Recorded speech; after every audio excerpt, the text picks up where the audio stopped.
There it goes. There Aha. it It is. had a hiccup. But, playing now. So, alright. So, last time, in the Death Guardian city of Horizon's Gate, our story continues. The campaigner band of Creek, Nash, Vaz, Screg, and Pickles had spent their last week in town investigating such appearances of gremlins, sudden appearances of gremlins, I should even say, that were causing problems in town. While investigating, they discovered that they were being used by the Smugglers Guild, the River Rats, to assist in their crimes. The newly formed group continued to investigate and finds that not only gremlins, but a Malixie named Maya has been spotted in the upper markets. The bee-like fairy told the group that she and the gremlins had been residents of the Feywild, and were pulled into this world by a magic user. The magic user, whom they identified as Lucius Pierce, a sorcerer from the Empire, that was a former acquaintance of Vaz. It had been revealed that he had been working for a woman in town named Olympia Smythe to sell the gremlins to the river rats. And so they decided to put a stop to this. The group had made a plan to infiltrate Olympia's birthday party. There they met several of the continent's high society individuals. There was Chimaki, a fortune teller who offered to read Creek's fortune. There was Avery Harbrook, an economics professor who worked at the academy. There was Amir Noor, a mage who had precious stone, and he was a precious stone merchant from the Candy Desert. There was an eerie woman named Sordanmor Ziani, a fetchling from the Empire that deals in trade with the Shadow Plane. Snooping around the place was Ravi Zurka, a merchant who divulged that she hated Olympia and was looking for any dirt she could find on her. Several others came across the party's path as they investigated the house, including the kitchen staff. There was a goblin named Noz, who was friends with Pickles' mother. The most interesting collection of folks, however, was Olympia Smythe herself, sitting alongside Lucius Pierce and two others.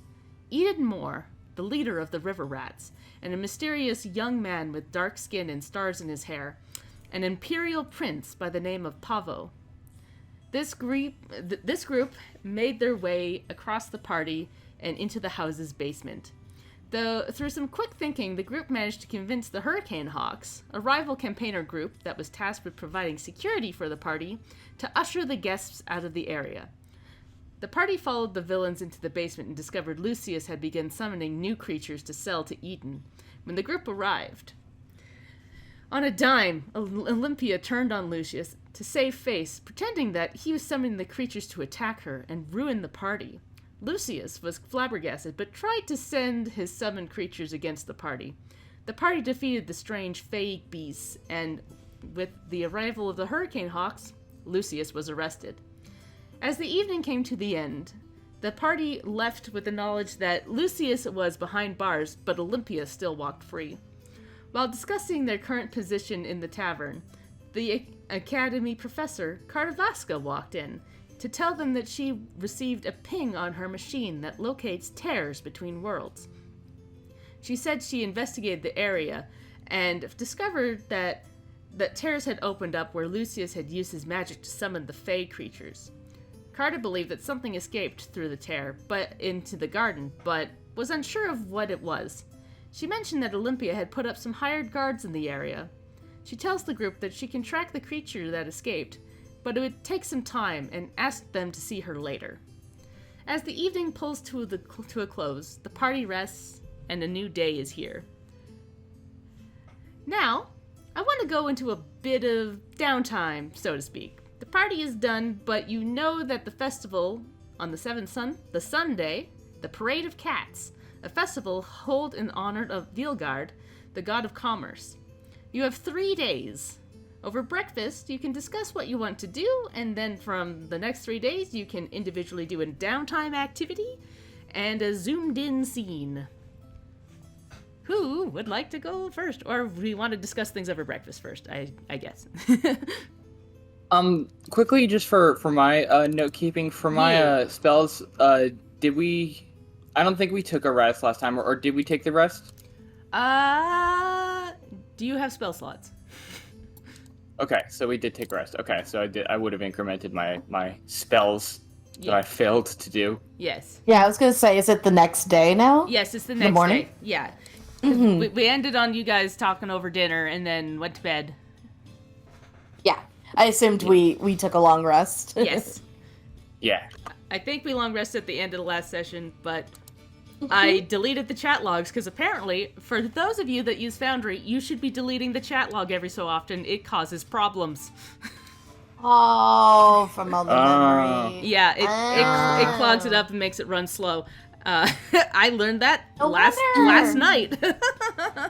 Oh, crazy. Okay. Yeah, gotcha. my friend told me, and I was like, oh, I haven't cleared the log at all.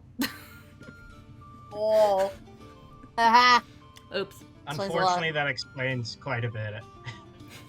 It might still run a little slow because we've got a bunch of people running it at once, but hopefully it runs a little smoother. Yeah. I've also updated since then, so... I thought some of the font looked different. Yeah. Yeah. It's a little spiffier. The login screen should look a little different, too. Yeah. Yee. I think I don't know if we wanted to like get together over breakfast and like discuss our next steps as a group. I don't know if we did that unless we want to. Yeah, that might actually be I believe warranted, we did like some at the end of last session, but heck if I can remember what it all was, so I would I suggest guess y'all have to tune in. yeah. Watch the previous episode. Make sure you like, comment, and subscribe. Yeah. Ring that bell. Don't forget to ring that bell. Exactly. God. I thought we were going like a Saturday morning cartoon direction with that bit. Same My thing. YouTube guy voice and Sonic the Hedgehog are the same voice. Oh, well, I mean, yeah. Accurate. It's the same energy. Yeah. 90s Sonic is that attitude-ish. Yeah, I can see it. We're both Julia White. Yes. Is what we're saying. Yes. Yeah. Did I do that? All right, breakfast. Breakfast. Yee. Yeah, I guess we meet up at the cobble path, I suppose. Yee. That seems to be your go-to spot. Yeah. Because I don't have anything else planned. I'd have to think about it if we went anywhere else. Oh, that's the place to be. I like it there. That's where all the cool campaigner folks hang out. Yeah. It's morning, so I gotta do my thing. Do the coffee Yeah. roll. Coffee time. Coffee time. I don't remember how to buy things. I believe the coffee was at the roadside. It's at the roadside inn. I don't remember how to buy it. I drag it onto my sheet, don't I? Yes. Okay, that's what I need. There we go. Oh yeah, and since I've updated, there is now a party folder with a party sheet. Yes. And it's got everybody listed with like your Hey. passive perceptions and all your AC off the top here, all your senses, and you can pick exploration activities, which we haven't had to do because we haven't explored much. But there's a party sheet, so I can dump all the loot in there if I remember to make loot sheets, for heaven's sakes. Hey. So yummy. So yummy. Oh, bye, Ferd. Pretty weird. He was meowing. Meow.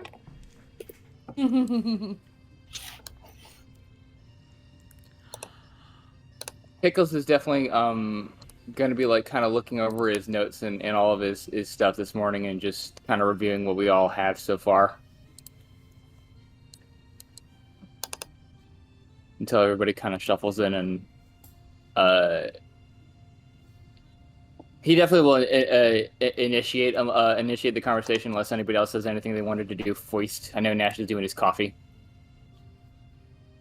Yeah, y'all go ahead and talk while I'm poking buttons. Every time. Oh, no. Every time. Oh, every no. time. Oh. We live with our my choices. God. Oh boy. So I'm so sorry. as Pickles watches Nash just... I'm just imagining Nash's shadow itself, like, obviously you can't see it, but just just seems frazzled. Just the man seems frazzled. Oh boy. I think now is a good time for us to kind of check back in and figure out what we're doing, and I think we could all use a little bit of a break from actively doing stuff. I agree. Just I got some nods. stuff. Oh, sorry. Creek. No, you go ahead. nods- You go. Creek nods sleepily. She's just like, she looks like she hasn't really slept well. There we go. It wasn't loading the roll. It's you got a 1. Gotcha. Yeah. Unfortunate, but yeah. Yeah. So like Nash looks kind of frazzled. You're watching his shadow like do this where he's like his head slowly like he's nodding off and just kind of jerks back as he wakes back up. His shadow's doing that.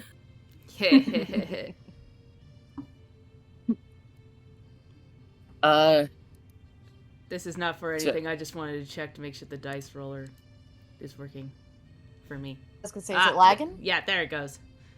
I see it. Okay, cool. I think you just need a quick refresh. Mm-hmm. So Pickles will probably, I don't think that we probably need to necessarily go over it like one-to-one with what everybody has, but Pickles will probably kind of like itemize some of the stuff that we know from what Leanne recapped and just kind of go, so I feel like we have some things we can check up on. I think that it might behoove us to maybe like wait and see what happens with Lucius. Because I think at this point, I don't know. We could stick our nose into more stuff, or we could wait and see what Olympia or whoever else might be involved does with that. Scrag does have a very large nose that he could stick and stuff. Scrag was trying to do a joke, did not land. No, you're good. It's Pickles kind of looks around, and I'm just imagining looking around, and all of us are just because Ian in real life is a little not operating on 100. Just looking at this kind of like, I feel like the stress of these past few days and like all the stuff we've been doing is finally kind of caught up to us. Yeah, it's Exactly, kind of yeah. hard.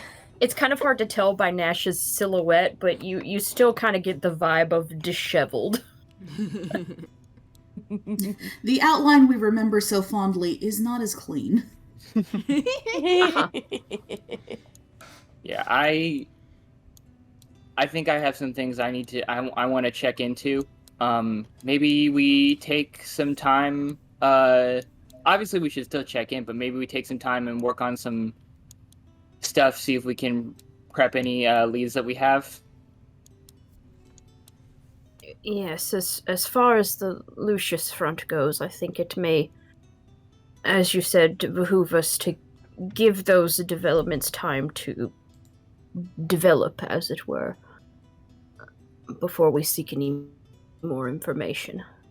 Uh-huh. I do want to check in with Professor Vasca about whatever it is that came through that rift. I would ask, though, that I may be permitted to speak to her alone. I have other matters to bring up that I feel she may be more inclined to speak about without an audience. Just by of all a means. personal note. Mm-hmm. Yeah, I have 1 or 2 personal calls to make on my time as well.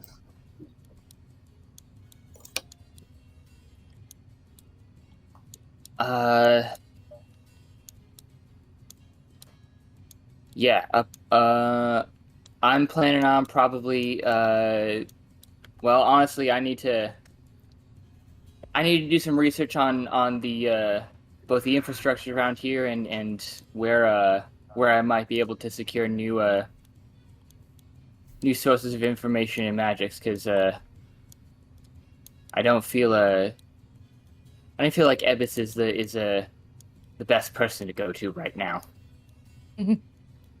Vaz visibly shudders. Reasonably so. And if Lucius didn't suck shit. He might be someone to go to, but unfortunately he sucks shit, and I don't know if it was something that anybody else caught up on, but there's a, I think it kind of got caught up in the thing, but a realization I came to in a fight with Lucius is that the Empire as an institution, Empire mages, because of the way I guess that magic is in the Empire, the way the protections that they have from their god, I think, they don't. There's a lot of safeguards and things that you establish when you do magic that Empire mages aren't taught, and that partially led to why Lucius had such little control over these things. So, and I'm not saying this to justify his shit, but he couldn't have even known. He couldn't have even known to do something different than what he did. It was always gonna fuck up. He was always gonna fuck up. Is basically how that went. So I don't know how much there is for me to learn from him. Dang, burn, dude. You can learn something from anyone, Magic Man, even the stupid ones. But if you're not Choose smart to enough do to, that. yeah, if you're not smart enough to deal with something that big, then you shouldn't be dealing with it at all.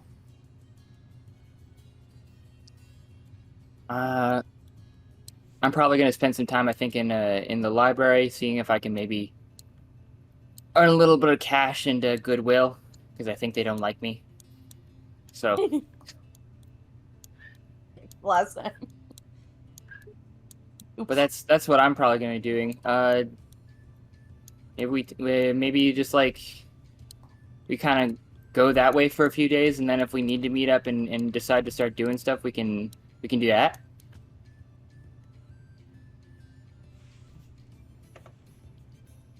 Scrag has no preference.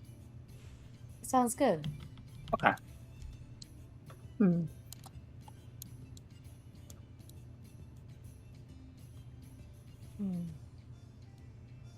I might need some time to reflect. I'll probably return to the woods if that's all right.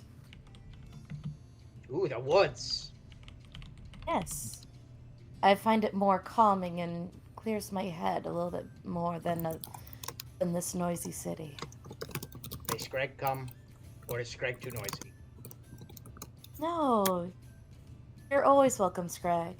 I would very much enjoy the company. Oh, but Gertie and I have to prepare for the cat festival. Ah. If you'd like to join me, please do. But if you and Gertie are busy, then by all means. We shall see.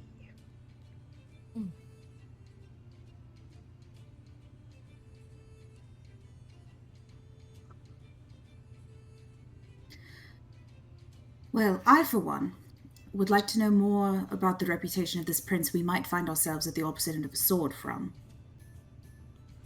I think I have one contact I might be able to tap to get a little bit of gossip. And then I also need to get ready for the festival, and I would love to send my father some gifts from the festival. Some cats? I'll send Scrag, my cats darling, you through the can't mail. send cats through the post. They will not survive. Maybe your cats. The implications of that statement confuse and upset me, Scragger. What do you mean? What do you mean by that, Scrag?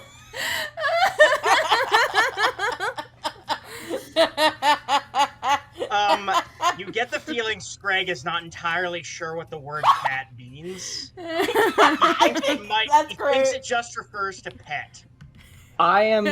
Pickles is purposefully avoiding addressing that with Scrag because he is hit by the realization that Scrag getting all the way up to this festival, not knowing what a cat is the funniest thing he could possibly fucking enable in his entire life. It's in for a surprise.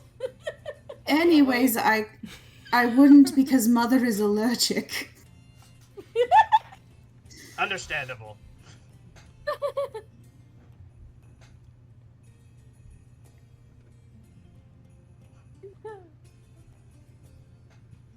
Okay. I think that's everybody. I think that's all our plans, pretty much. Okay. So as you all collect yourselves and head out into the day, let's pick someone to go first. Not it. Got it. I can go for my first day. Okay. I on my first day here, I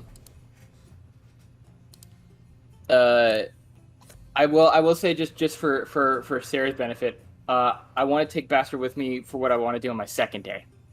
But on my first day, I want to I would like to see if I could find a day's worth of work that I could do at a library, at the library perhaps at the university with my library lore to earn income. Okay. Yeah, I think you like get up to the library and like explain yourself. The dwarven librarian that you've seen a couple of times is skeptical because she's been watching you come and go and kind of poke your nose around in places, but Pickles will verbally acknowledge that he was poking his nose a little bit too much, and he kind of touts it down to like in excess of curiosity. Gotcha. And yeah, but she seems like she is willing to take the help. And so I will need you to roll your library lore for income earned. Okay. You are given I have this I've prepared my pocket library. Wait, no, that's for recall knowledge. Never mind. I can't use that for this. No. Never mind. Okay. Yeah, let me do my library lore. Sorry, you were saying? Yeah, you are level 2, so the DC for this is 16. Okay. And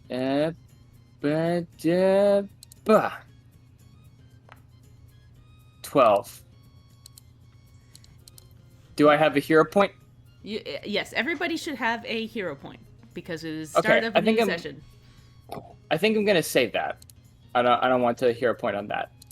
That's okay because this is his first time like doing stuff in library, so I don't mind with the failure on that. Yeah, so I think throughout the day you find like this library is even the ground floor in the place where everybody is allowed to go in the open area is still bigger than anything that you've spent your time in. You get a little lost and probably at some point sit down and start reading a book instead of actually categorizing and the page boy work. Mm-hmm. But the dwarven librarian, she comes over and kind of like shakes her head and goes, well, you certainly didn't do a lot today, so I don't think I'll be paying you very much. And she looks at it and goes, here, and gives you like 4 copper and goes, you got some of the books put away. Pickles kind of sheepishly takes the copper and like goes, I think sorry, the transition from denizen of library to manager of library. He kind of looks at this pile of books that he has. I imagine like he put a decent amount of books away, but then in the process of getting distracted, uncategorized a number of additional books in the process. Yeah. He just looks at this pile and is like, I think I might need to, I promise I will try better I will do better next time. All right. If you do better, I'll pay you more. You understand? Yeah. Yeah, and for how much is that? Yeah, for a failed roll, you get 4 copper pieces. Okay. I will add that to my income. Copper is copper, though. Copper is copper. And for like full transparency, if you had succeeded, you could get 3 silver. Yeah, no, I figured like with a failure, like I was gonna get. I'm okay with getting a pittance. Yes. And he spends the day after that pretty much just kind of poring over the scrolls that he has and just not really being able to crack them because I have to because the I need more downtime for those. Yeah. All right, that's day 1 for Pickles. All right, who's next? Let's go with Nash. Seeing this is also probably something at the academy. Yes, he is.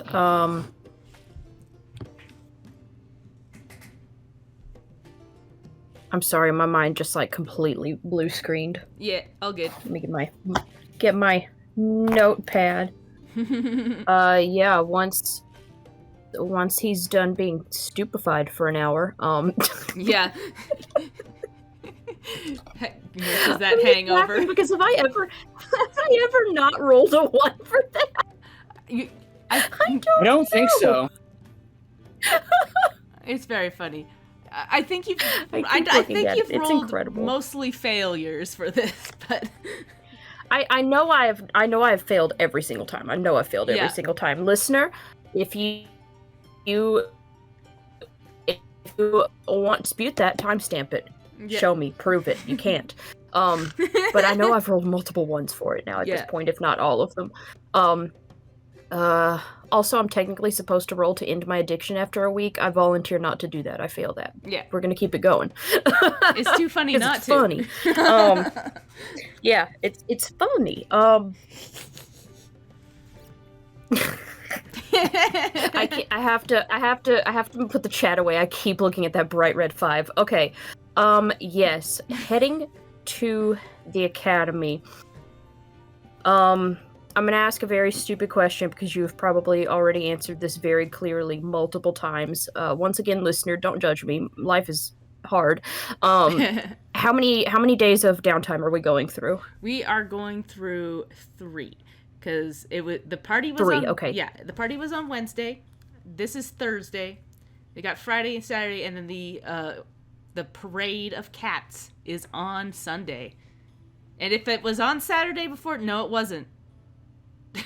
I don't remember what I had Still originally can't prove said. it, listener. I dare you to try. I dare you to try. No, it wasn't. Okay, so for day 1, I think after dealing with his little mini coffee hangover, he's actually probably for today going to head into the library as well. He's going to wander in, shadowing Pickles, ha ha ha ha.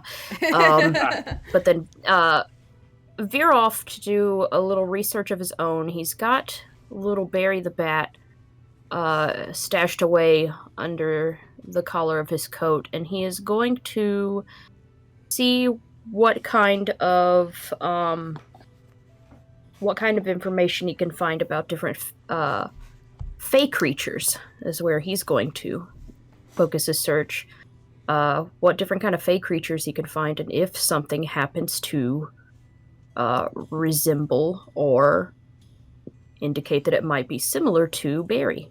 Yeah,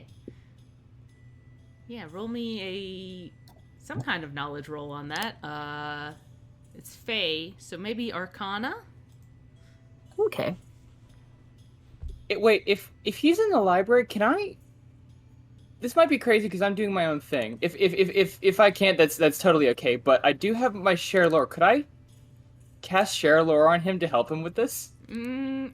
I'll say because your first day you fucked up so badly, maybe you got distracted at some point to help Nash. Okay. Like if Go ahead, sorry. No, you go ahead. I was just gonna say, given how Nash's morning started, he may not have even, like, properly communicated to Pickles what he was doing. Yeah. Pickles may have just, like, glanced over his shoulder at some point and been like, oh, you're here too. Yeah. So if I share lore on my planar lore, would that help, you think? Yeah. Okay. Cast share lore on Nash. And you are now trained in planar lore. Oh, okay. Okay, let me close this pop-up. Just Pickles taps Nash on the shoulder, and like Pickles' eyes glow, his pocket watch ticks, and like there's like a freaking like a link appearing between their minds and just now Nash knows. you get a Rad. little extra for that. Yeah. Okay. My brain is very tired. So this roll is gonna say underworld. No, it doesn't.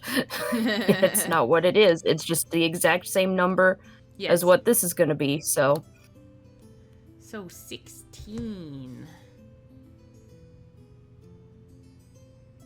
One moment, as that's not what I want. I want this. I think that's good enough for a difficulty classes. This is what I want. Yeah.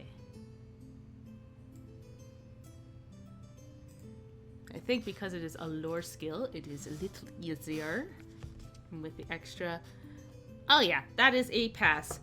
As you immediately like feel like Pickles' presence in your head as you go and poke around these books. You pick out a book on Fey lore, and you flip through and you see several of the like gremlins that you've already like encountered, and you see pictures of different pixies and things, but then you land on what looks almost identical to Barry, but listed alongside several other like animals that look pretty much like regular animals, and they are listed as Fey beasts of various kinds that they're just, as opposed to like pixies or anything else that like has wings or what you think, there seems to be just a bunch of animals in the Fey wild that contain different kinds of magic.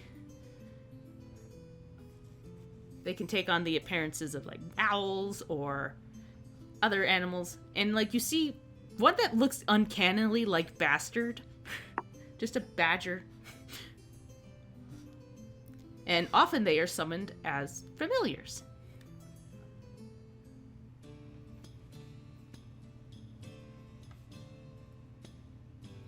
interesting. He's just gonna scoop Barry up in a hand, holding Barry in one hand and the open book in the other. I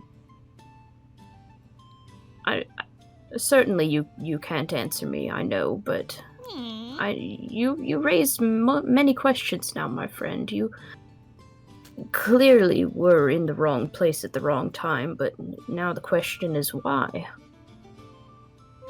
Were you pulled here by those very rifts we've been trying to stop, or were you already here for another reason and have merely lost your way?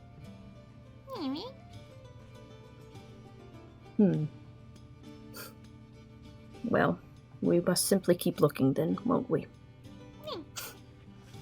He will stash Barry back away in his spot and put the book away. And that's that for day one, I suppose. Yeah. Okay. So next on our list, we did Pickles, we did Nash. Let's do Creek. What is Creek up to? It's Bloodstamped, baby! Also, big eyes emoji. Alright, anyway. Yeah. Creek is, yeah, she's probably gonna head to the woods and just kind of like, if there is like a river or something, just kind of follow that for a little bit. Alright. But, like, mostly, I was gonna say, almost subconsciously, she ends up going back to that shrine again. Right. With, like, her, yeah, with her god in there. Elec. Mm-hmm. And she's probably going to, review the, like, sketchings she did, but probably take out her journal and, like, do more of a detailed drawing of, like, the surrounding area to really kind of imprint that in her mind. Okay. That sounds good. Yeah. That's mostly what she wanted to do for the first day. Cool. Just flipping through the downtime piece to see if there's anything. Oh, there's exactly a study. Oh. There's a study skill. I can say that you are studying the area. I have to roll for that? We can roll for that if you want to get some, like, extra insight in the area, maybe. Ooh, I would love to. Would that be like nature or something? For this, I would say... This, yeah. Yeah. It might be more society, which I know is probably not something that she's great at, but... Technically, I'm trained in it. I have a not +5. bad. That ain't Not too bad. bad. Yeah. I'll roll for society. Yeah, go for it. Just because this is... Oh. 13. 13. Yeah. So I will say, as you like start to like sketch this, you get the sketch down perfectly, but you get a little frustrated as you are doing it, as like half visions in your head of like just a flash of an image in your head that you can't identify, and like the more you think about it, the more it like loses its cohesiveness, and it just keeps happening as you're sitting here trying to sketch, and like none of these like memories are forming correctly in your head. You managed to get it like the sketch down, but you just kind of are in a bad headspace now because you just can't form any of these memories into something that you can remember properly. It's like remembering a dream. Yeah, exactly. Where she's just trying to grasp it and she just can't get it quite right. Oh my god, she is so frustrated now. Yeah. Like, she was just going to go there and have a calming time, and now she's like, she's just so annoyed and like frustrated that she can't get this correctly, and yeah, she's bitter now. Yeah. At least you got a nice picture, but that's all you got for your troubles. Going for imitation that ended up being more upset. Yeah. Alright, cool. Cool. Let's do Vaz next. Okay. I'm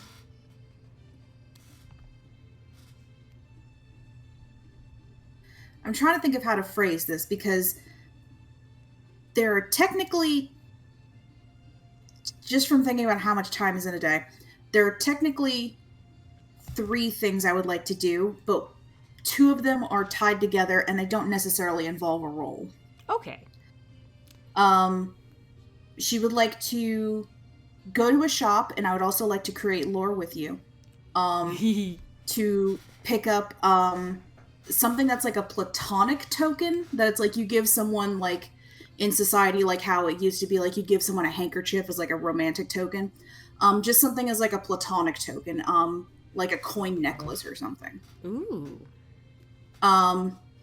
She would like to pick up one of those. She would like to send a letter to the merchant, the magic stone merchant, to meet up with him tomorrow to see what information she can get about Pavo. And then she would like to sort of explore the northern district more, just to get information, because we haven't really been up there much. Yeah. So, a coin necklace, that's a really cool idea. I like that. And you show up at the courier, Miyuki. Yes. And yeah, she takes your note, and we'll send it off. And then I assume exploring the northern district, I'm going to need to roll something for that to see what I can find out. Exactly. What would you like me to fling some dice with? I believe this is also society. Society.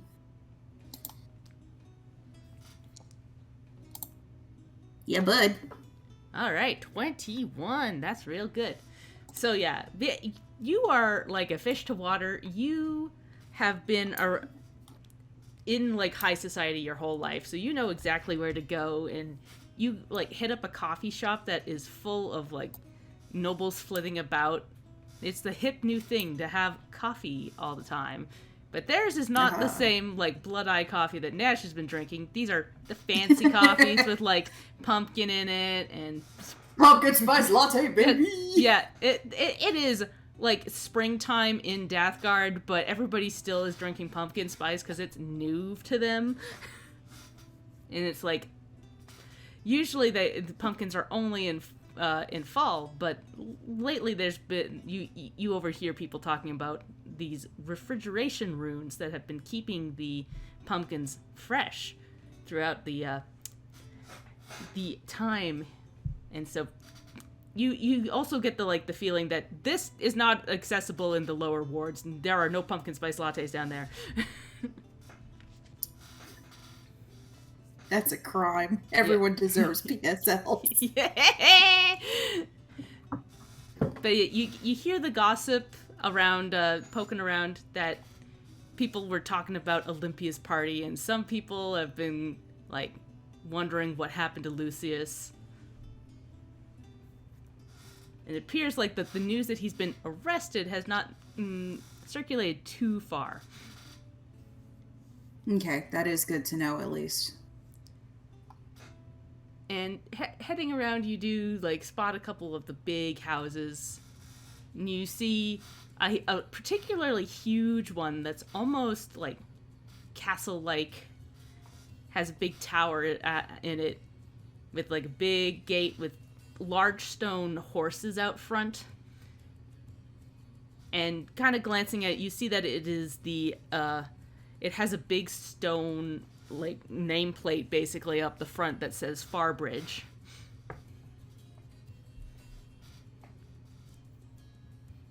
That name is tickling something in Sarah's memory, but Yeah. I am having trouble placing it.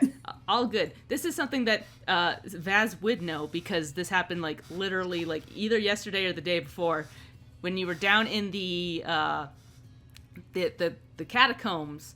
There was the King Farbridge was buried down there, and you saw their holograms. Yes. As a side, Yes, I do remember that now. Yeah, and as a side note, the market that you went to is also called the Farbridge Market, the big one that's on the island. Okay, interesting. And I think with that kind of role, you also wander through the park. There's a very lush, beautiful park with a huge monument in the middle of it that is covered in names. And taking a closer examination of it, you notice that it is a monument to people that died in a big war with the Empire, a couple centuries ago. Okay. And the last thing you probably see is the foreign embassies, which are kind of gated off into this corner. You see one for a couple of the different areas. You see the Udrian one, and you see the Imperial one.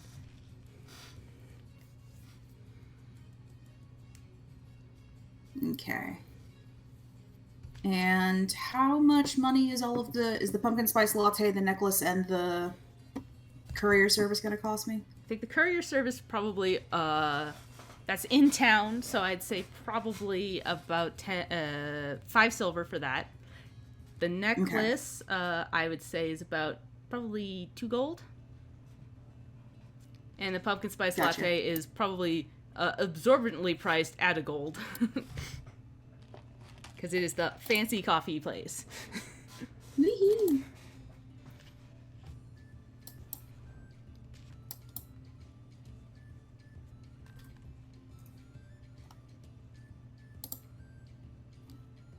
All right. And yeah, that'll do it for Vaz today. Cool. All right, Scrag, what are you up to? So, you know how Scrag said he was going to go do the Parade of Cats? Yes. That was partially a lie, but so here's the thing.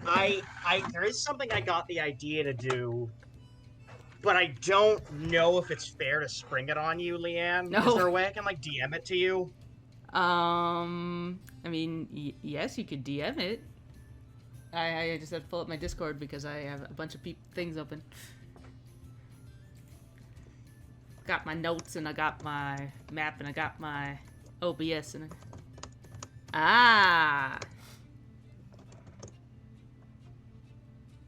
yes. That's a yes. I get an approval to do that. I would say yes. You have the approval to do that.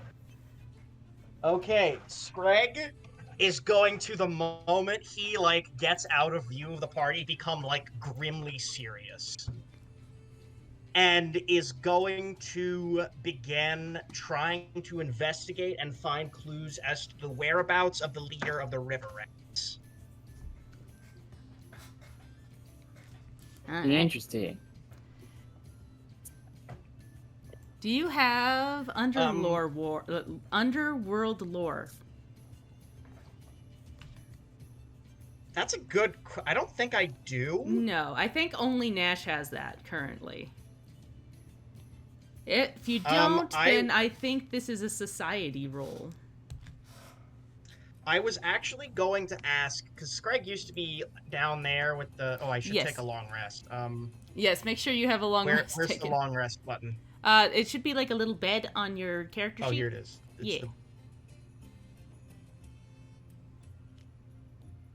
Thank you for the reminder.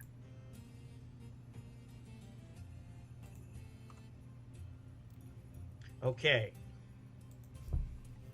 I rested 4 times, apparently. Oops. So what Scrag would like to do is, Scrag was selling crap in the kind of seedy underbelly of the city, right? That is correct.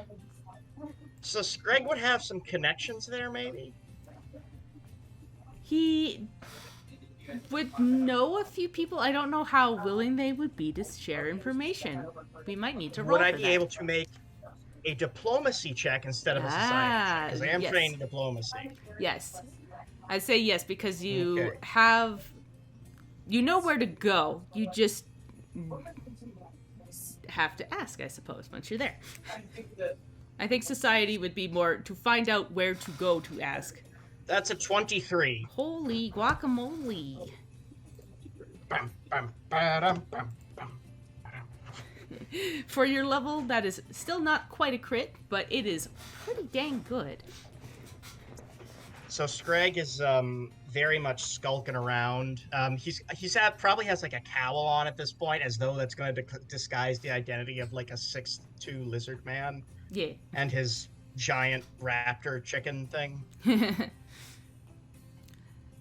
I feel like So he is. Yeah. So you are down there in the Undercity. You find your way through where you were originally, and even though the lawkeepers had run through here earlier and cleared everything out, it seems like it's right back to the way it was. There is the night market here. It's the middle of the day, but you know they call it that because it's on the shadow side of the city. You see people selling all kinds of weird and illegal things. You see that Thotzarella. Scrag kind of looks at it for a second and just shakes his head and then keeps walking.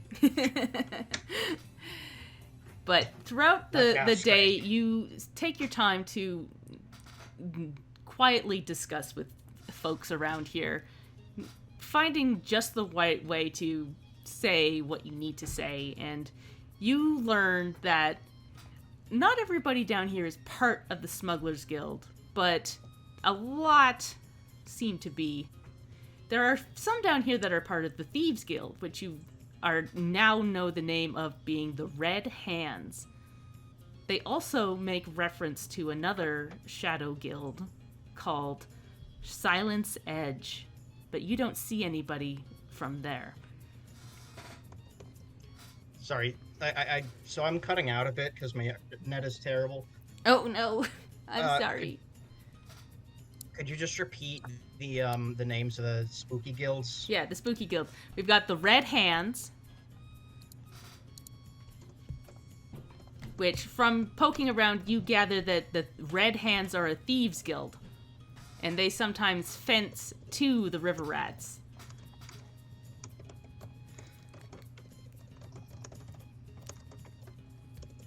Gotcha. And who else? And you also hear whispers of Silence Edge.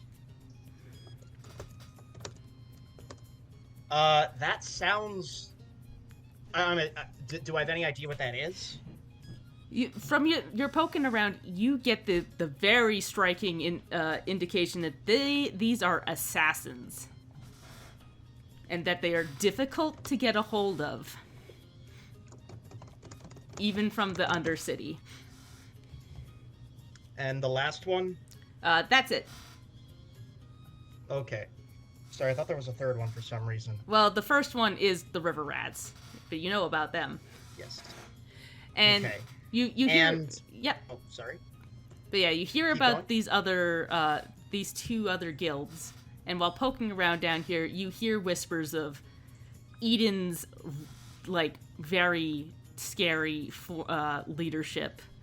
How you do not cross Eden more, and how she had, like, whispers about Red Bonnie, the pirate, going missing after Eden silenced her. Which, clearly, you know to be a little false, because you met her. You met Red Bonnie going as Blue Bonnie. So Scrag, is pointedly trying to be very subtle about this. Yeah. Which is very strange for Scrag, I know. But when he hears that, he just kind of like, and then just keeps walking. Yeah. And... As if to like a sign of disrespect in a way. And you hear, like, people are scared of her, but you also hear that her, like, base of operations is deeper in the Undercity, in, like, a cavern. So you suspect that it's further along down the coast. I assume that I will not be able to find the entrance to that base now. Yeah, not on your own, not with... Yeah. But you learn quite a bit about, like, how, like, the lawkeepers can't really get a hold of her because technically her base of operations is outside the city. And that Gotcha. people are just afraid of her. I think with that 23, you also get the keen impression that you get, like, one key piece of information that Eden has been shipping out, like, used to mostly focus on goods and services that she was shipping, smuggling here and there. Food, different kinds of wild animals, that kind of thing. But lately, people have spotted that she has started working in slaves. Scrag is pissed now. Yes, as you should be. And I think one other piece of information you do pick up is that a couple of her higher-ups did defect because of this. And you do hear somebody talk about why Red Bonnie left was because she didn't want to deal in slaves. So the last question I'll ask, and I don't expect that I'll be able to get an answer to every question, is: are there any of those former higher-ups still in the city who stopped working with her after the slaving thing? You heard about Red Bonnie, but she unfortunately is not here. But you also hear about one more, who is a tiefling woman known only as Raven. You don't know where to find her, but you have a name. All right. I'm going to save the rest, I think, for day 2, because I've already pushed my luck a little bit, but I'm very excited. Yeah, that's a good wrap-up for day 2, or day 1. Yeah. Yep. And then as a cover story, Scrag is going to go buy a pair of cat ears for Gertie. Yeah.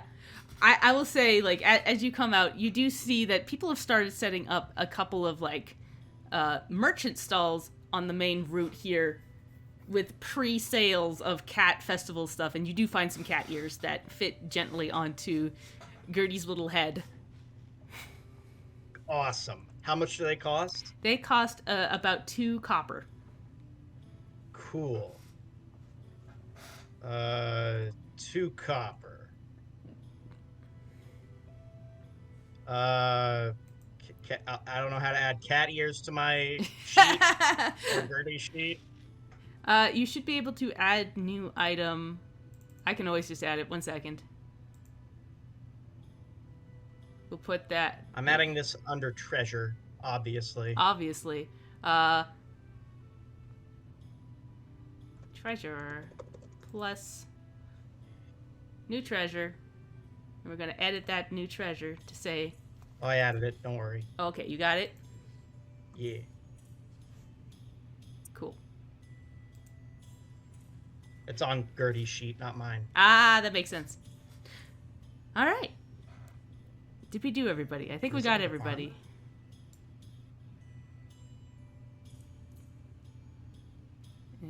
Yeah, I think that's everybody. So that is the end of day 1.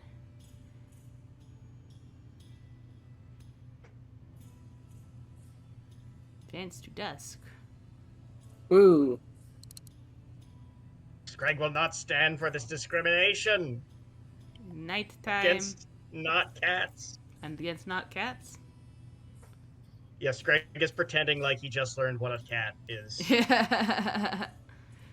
He kind of pieced it together when he was walking home and then added it to his cover story.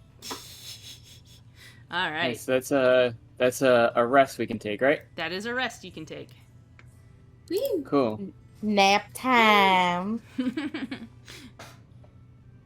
Honk shoe, honk shoe. Honk shoe, Honk as shoe, they say. I think Vaz is more of a snork meaning Honk me shoe. person, to be Yeah, honest. 100%. Snark. Are you, For Mhm. clarification, the rest that I took a few minutes ago in the chat was for the previous night, because I know that that didn't happen because my HP was at the same low place it had been. Oops. Wait, did I take a rest? Yes. Oh, Yeah. oops. I was Great. missing some hit points. I wasn't sure. There we go. There we We're go, getting nice. better. Yay. Ooh. Nice. Yay. Let me double check too. Oops. One more. There we go, nice. I slept for 4 days. You slept for 4 days, but it hasn't been 4 days yet. I know, I'm just kidding. But yeah, no, your health shouldn't go all the way up to full after 1 night rest, by the way. Oh, oops. But we can say, Mind. we can hand wave that somebody did some, like, healing. But unlike 5e, you don't get full hit points after a long rest. Oh, Yeah. really? Oh, okay, then Yeah. sorry, my bad. That's okay. Yeah. It is your constitution modifier multiplied by your level. Oh. Yeah, so at the end of the party, Nash ended with 15. And then, night before the previous morning, got 4 back, and then just got 4 back again for the night Yeah. before day 2. So, almost to full, but not quite.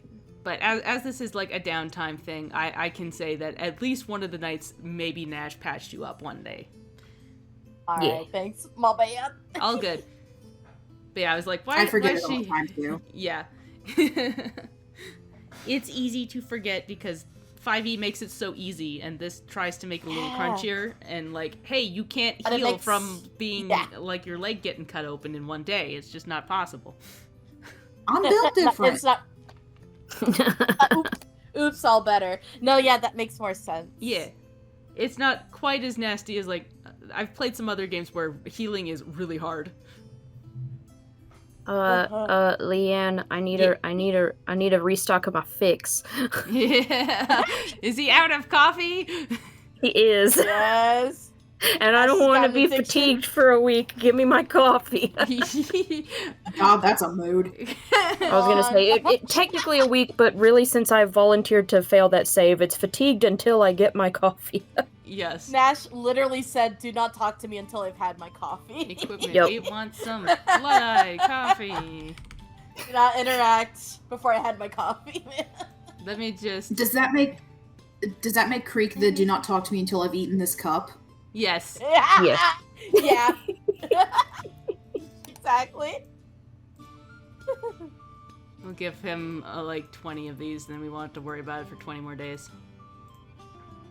Or 21. Where did it go? Where did it go? Oh, it didn't purchase it, I guess, because you were adding stuff. It just freaked out. Okay, because my silver total is the same. Alright, let's try that again.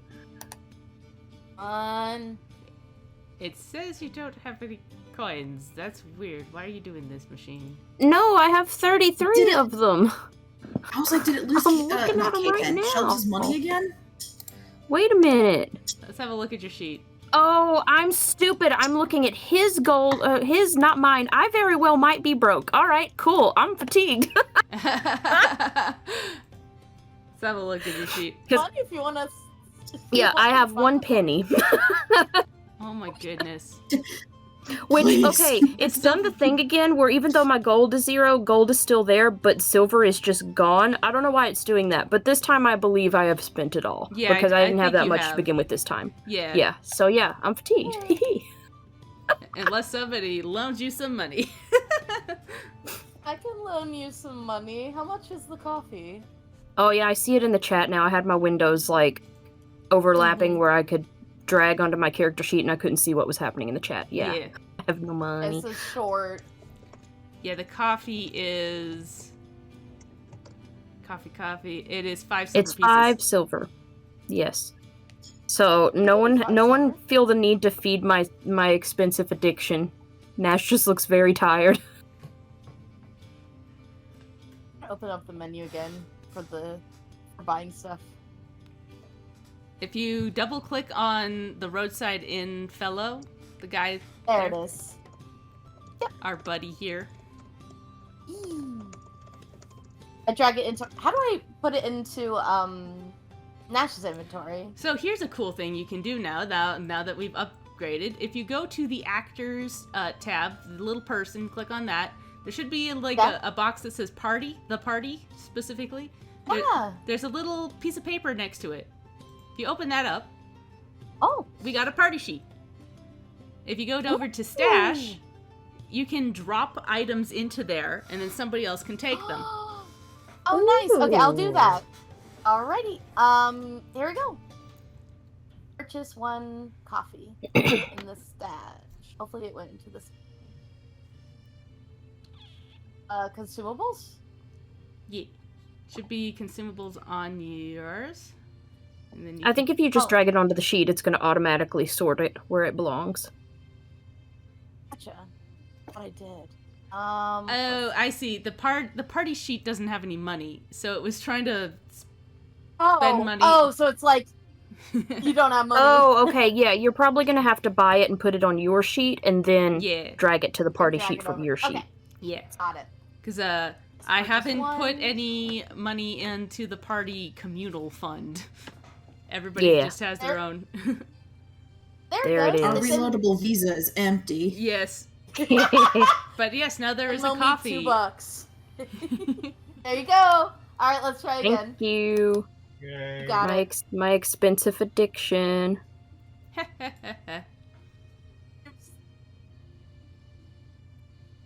Come on. Alrighty, hang on. Big money. No whammies. No whammies. Come on. Like, because the rules for drugs and addictions are just, like, needlessly obtuse. So we have parsed them down just a little bit according to my notes. Yep. But I still don't want to be stupefied again. Yep. Oh! Dang it. Okay, well...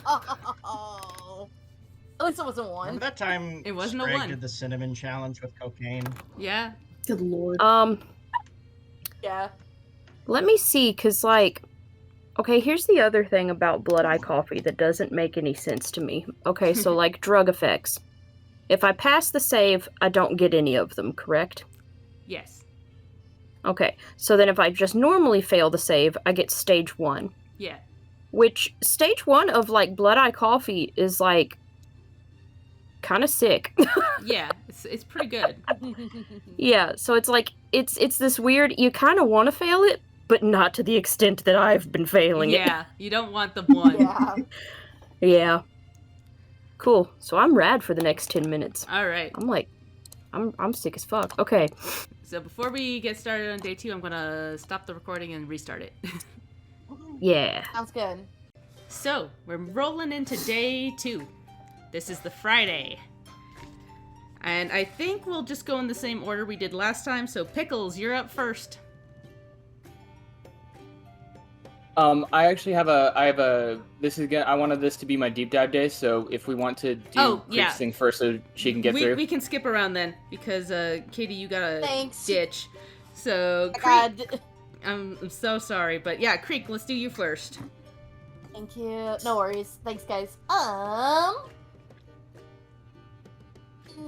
Yeah. So after Creek's revelation yesterday,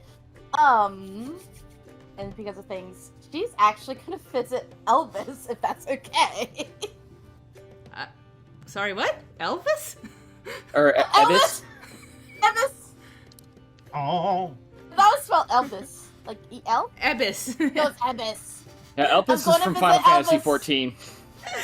Oh my god. Elvis is the king of rock and roll, I thought. Yeah, He's gonna see Elvis. I got real confused there. I'm like, Elvis. I don't think I put the king of rock and roll in my game. Sorry, but yes, no, Ibis. Oh. But yeah, Creek. How's it going? yeah. But yeah, you make your way through the lower ward here into where you suspect, where you've been to Ibis's house before. But as you get there, you'd see like a couple of men dressed in very ornate armor that has a large dragon embroiled on its front. They are poking around Ibis's hut, and normally when you come up, there is like an eyeball that pops up and like identifies people, but you don't see that there. And they like open the door, and instead of the normal portal that you see when you go, it's completely empty in there. It's just a little tiny shack. They walk in, they look around, they kind of scratch their heads, and then they leave. You probably wait about 10, 20 minutes to make sure they're gone. But as you walk up, that eyeball lights up again and looks down at you. Ah, hello. And the eyeball disappears, and you hear a click, and the door opens, and you see that portal. Very clever. Creek walks in. Yeah. And yet again, as you walk through here, it is, again, completely different than normal. You, find yourself in, a hedge maze. And it takes you, it's child's play for you, a ranger, to get your way through here. And you end up on the other side into the normal room that you normally see. And you see Ebis, at her desk, kind of with books all over it. And she's poking around and goes, "Ah, hello. Don't have your friends with you today?" Yes, it's a solo mission for me today. I'm frankly a little surprised you came at all. I could tell the Golden One and the Hag Child, they don't much care for me after what I've asked for. Mm-hmm. I do Stop calling understand her a why. hag child. You're not there. Fair enough. I mean, yeah, calling them the Hag Child's kind of bridge a little bit. Granted, what you asked was quite a heavy favor. It was an adequate price for what they were asking, I think. And your reasons are valid for what you need that for. I am a businesswoman first and foremost. Whether or not they like me does not actually concern me. Speaking of business, I have a query for you. Yes.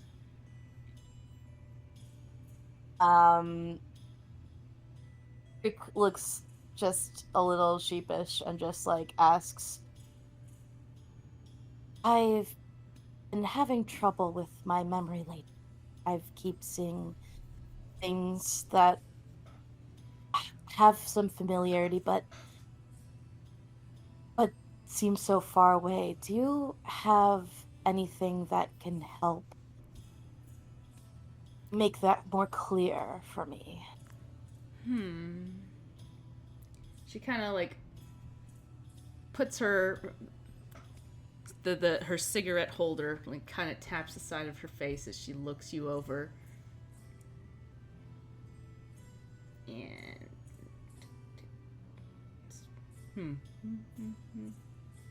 aha, here it is. She like kind of looks you up and down. Ah, yes, you're moon-touched, I believe the word is. I'm afraid I don't know the word in Elvish. But that is someone who has died. So I suspect your memories are not... They're hazy, yes, you said? That makes sense. I don't know many who can recall their lives perfectly after they've died, after all. Makes sense. I could put together a potion. It might clarify a few things. I don't know how much, though. I'm afraid I'm not an expert on those touched by the moon. I suspect going to a cleric of the Elven Moon Goss Grellock might be more beneficial to you.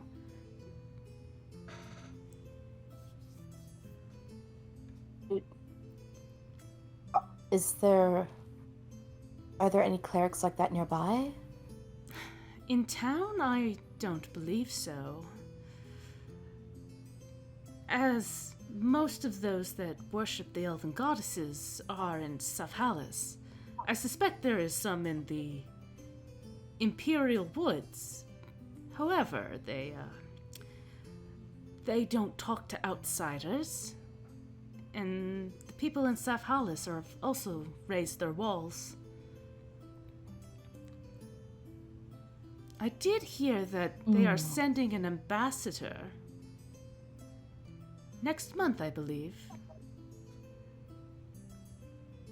Yes, that I am aware of. You might be able to get an audience with them. So? You're an elf. They do tend to make time for their own kind, as it is. And she stops and thinks and goes, the potion, no, the potion won't help at all now that I'm thinking about it. And she digs through her desk and you see like things flying all over the place. And she pulls out like a little necklace with the same symbol that you saw at the runes. Ooh. This is an amulet of Grellock. It may help you focus, perhaps.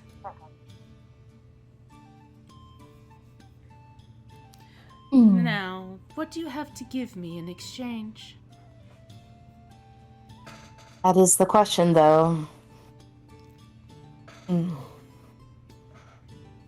What is your price? Well, it is not a very expensive object. I would say about 5 gold. Unless you have something else to barter with.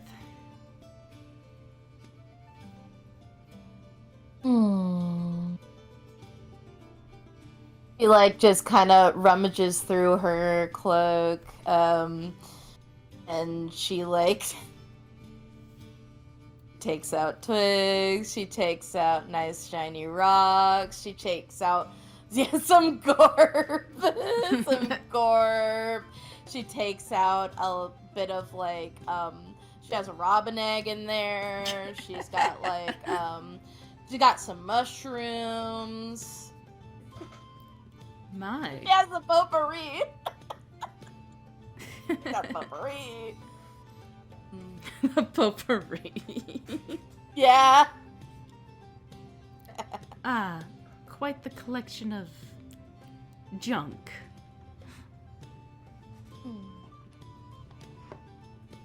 You say junk, but every piece is important to me. How about this? Hmm. How about you tend to the wildlife in my garden for a day? Oh, I'm afraid certainly. there are some dangerous creatures in there, but the carbuncles seemed to like you the last time you were here. Hmm.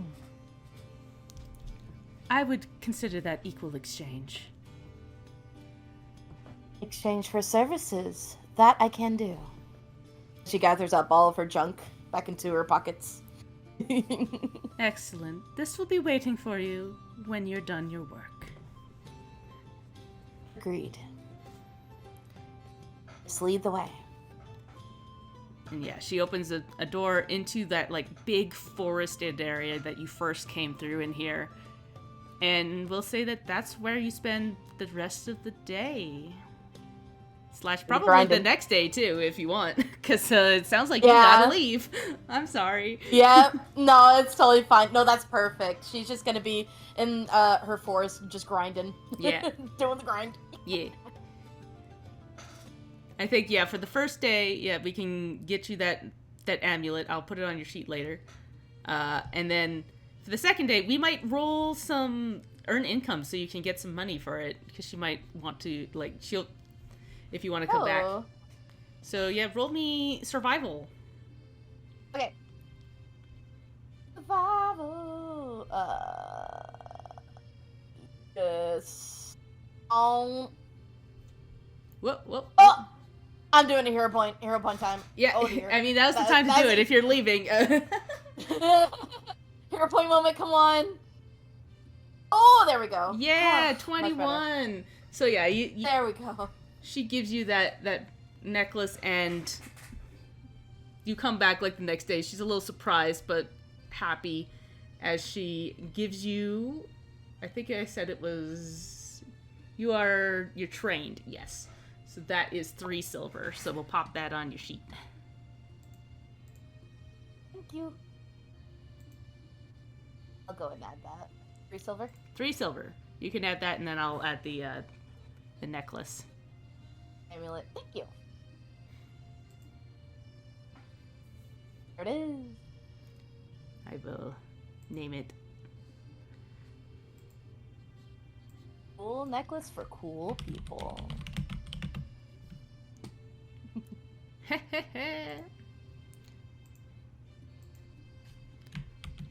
Wait. I might add some stuff to it later, but right now that is what it is. Pata. There he is. I was like, it's just his amulet of, and I'm like, oh. I was looking up That's how it. to spell Grellock. That is fair. I keep pronouncing it Gaelic, because, Yeah. Excellent. I Thank mean, you. it's like Irish. I might be pronouncing it wrong too. I'll look it up. But yeah. Because I've decided that elves speak Irish. Gaelic. I like that. Gaelic. Garlic. I don't think that's right. But yay. Alright, excellent. That's great. Got it. Perfect.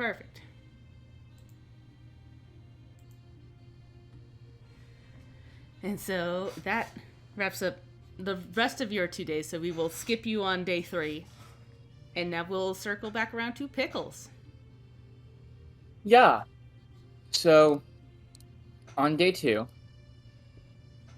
I just want to make sure I'm unmuted. Yeah. Pickles will, at breakfast, he'll actually go to Vaz, like as we're at breakfast, and he'll go to Bastard and he'll say, Bastard, I think we gotta go do something today. And he'll take Bastard with him, and we're gonna go to the Iron Spells Guild. All right. So you head over that way, head in, and it's bustling in here today on this Friday morning. People are making potions. There are a few people making some strange instruments. You see a small, tiny explosion in the back, but it doesn't seem to bother anybody. Mm-hmm. It doesn't phase Pickles at all. I mean, this is basically like home for him. Yeah. Even a little safer, perhaps. And you see Blitzy is in at one of the desks, and she is pouring some liquid into something, and it's bubbling. Pickles will wait patiently. He knows not to bother an alchemist in the middle of whatever it is they're doing, because you don't know what they're about to throw in. Yep. If they even do.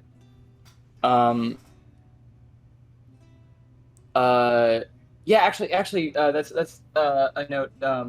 Nash, did you want to do that now, or do you want to? I just saw the message.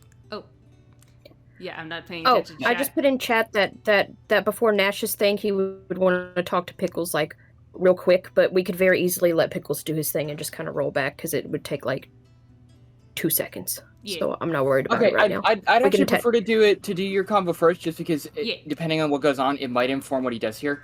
Yeah, let's roll it back, and you guys. Yeah. Okay. No worries. Okay. Yeah, I can do that. Because Nash's punch in is going to be on day 3, so Nash's turn is like real quick. Early in the morning, Nash would go up to Pickles quite sheepishly. Like, you could see that Nash himself has his hands in his pockets, but his shadow is fidgeting with his hands. He says, I actually have a bit of a favor to ask of you. Not that I have any right to do so, but as it were. Well, I mean, it depends on what the kind of favor is, honestly. I mean, if it's like pick you up coffee, like that's different from like go kill a guy. Oh, well, it's certainly nothing like that, no, but slightly more than just a coffee. I was actually wondering if I might borrow the coin from you to purchase a coffee pot to replace my previous one.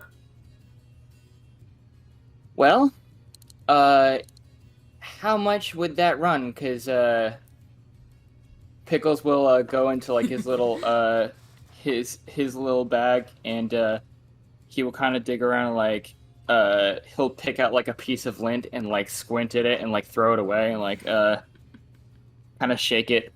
How much is that gonna run us? He watches you pick out the lint and just kind of gives a small laugh, like, "Oh, you too, I see." Well, as memory serves, at least in the areas of Sevilla where I last purchased one, approximately 3 gold pieces, somewhere in the neighborhood of that. I have less than that on my person. How much have you got? He pauses, as though obviously embarrassed to say, I have 2 gold. Nash, I have 2 gold. That is 1 gold, 9 silver, and 9 copper more than I have.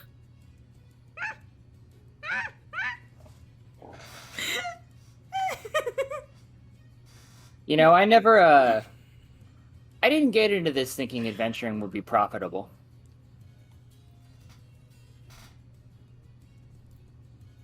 No, and I admit I'm not the most responsible with my funds. In my defense, I do find that in most new areas I enter, I am completely restocking my personal possessions, as they have been left in a haste in the previous area that I've been run out of. I've just had no self-control. I can relate to that. So yeah, unfortunately, it does not seem as though I will be able to help you with the purchase of a coffee pot. No, of course. I do appreciate you humoring the request, at least. I will find another means, then.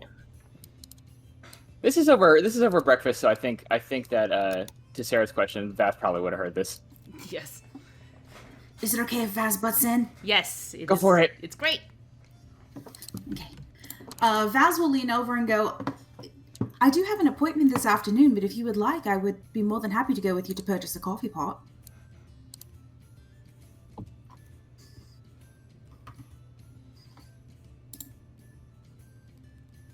Oh, if you don't mind, I would appreciate it. I hate to impose now, but I am trying to look to the future in which my lack of one may impose more greatly later.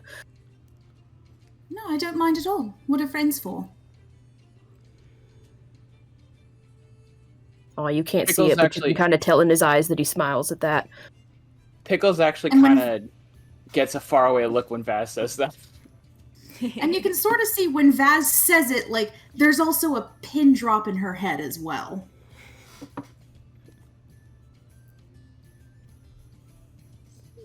Well, hopefully, the new rule next set of jobs we take on, your boy Pickles is gonna try and be a little bit more thrifty with his purchases. But that's a problem for tomorrow, Pickles. Right. And Scrag suggests the use of an index fund.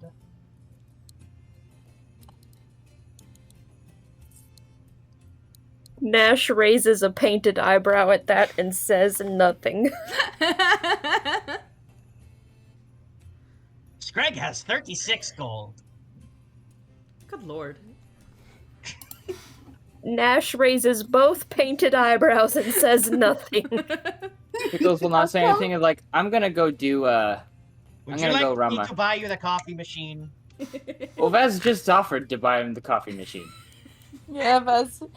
How does Creek have more money than you guys? How? Because they keep Because I buying spend shit. all my money on spells. Yeah, that Because too. Nash literally showed up with the coat on his back. Yeah. And to be fair, Fair enough. Vaz is staying at the expensive hotel, so hers is going a little faster, but she's still got money. Mhm. Yeah. Yeah. She got, Nash still and got Pickles funds. never like Nash and Pickles are not good with money. No. They're good at a lot of things, but not with money. Nash Yeah. literally had to use part of his rewards from questing to buy a backpack to Yeah. put his stuff in. Yes. But yeah, it makes sense because, like, here's the thing: wizards are always broke because they keep having to spend money on their spells. Also, Nash is a coffee addict, and yes, he did have to ditch his previous bag. I have lore to that if anybody wants to ask him about it later. Also, Scrag as far as where literally Pickles lives- comes, oh, go ahead. Sorry. I was gonna say, Scrag literally, like, lives in garbage and buys nothing, so... like... Yeah, like I think the most I he guess it bought makes was like a sense that he weapon would or have the two. most money. Yep. Pickles comes from a place where nobody lives that very long, so nobody has any savings. Yeah. But that's also because like nobody like has to pay rent because we're all just sort of in a commune of people blowing themselves up and that's just kind of the vibe. There's occasionally fights over who gets the best room after that person blew themselves up. Yeah.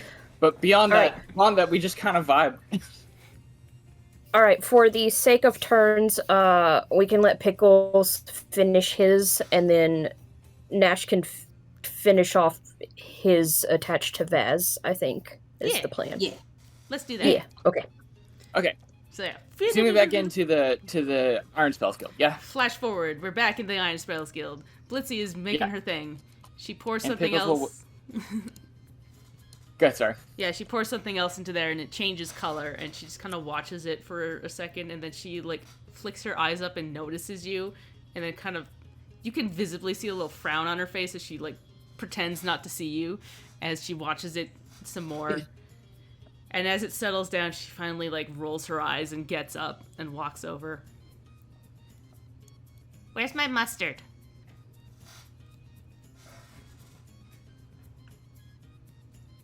Pickles will look at his stuff and look at Bastard, and he's like, "Can I buy it for you where we're going?"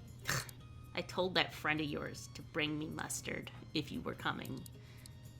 But fine, we can buy some mustard on the way. Yeah, whenever you got a break. Hey, Guys. Mazon! And then you see this, like, big orc poke his head up. I'm leaving! Alright. Be back. Well! Wow. Good union. Everybody here is just, like, really, real chill. That's good. It feels, Pickles will... feels a lot like home.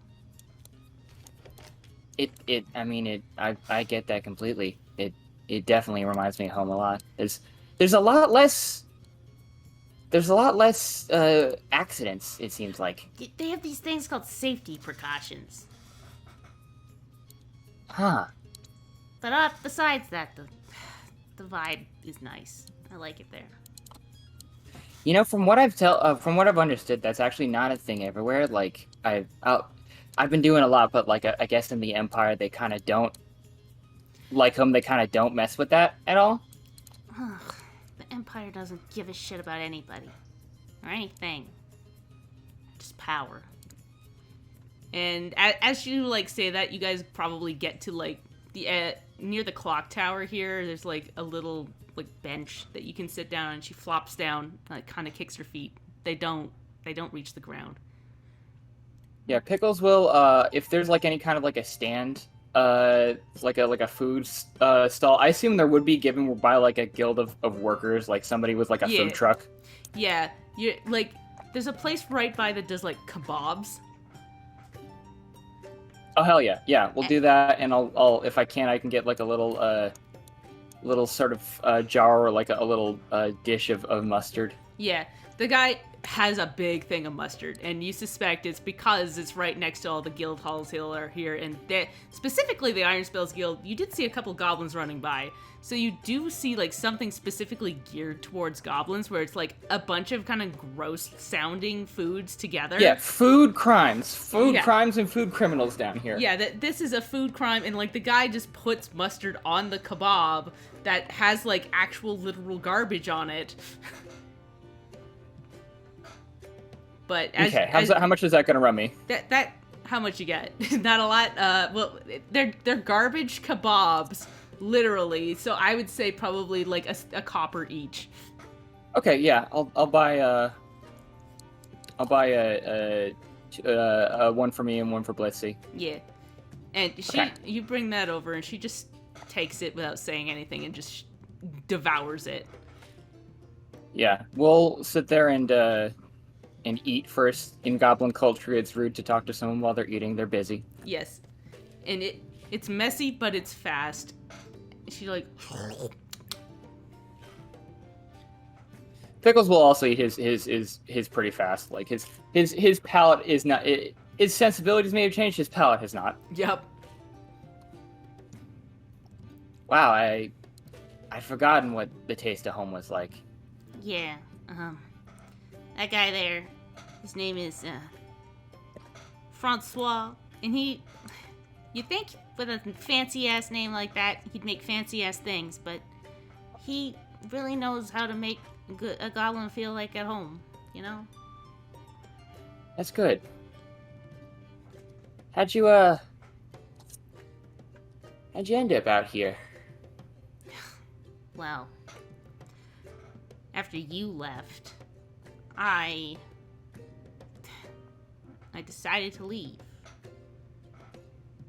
And I don't know how I got here quicker than you. I guess you might have done some, like, sightseeing or whatever. The people I've been roaming with, we don't tend to take the shortest path to our destinations, I think. But I heard the Iron Spells, you know, they were taking apprenticeships. And I mean, I'm good at alchemy. I'm really good at it. But I nobody knows anything. Nobody writes anything down back home.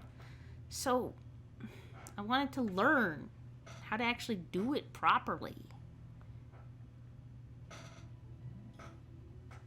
These guys, they teach, and they're good at teaching. They just know how to tell you. Mazan is he's a cool guy.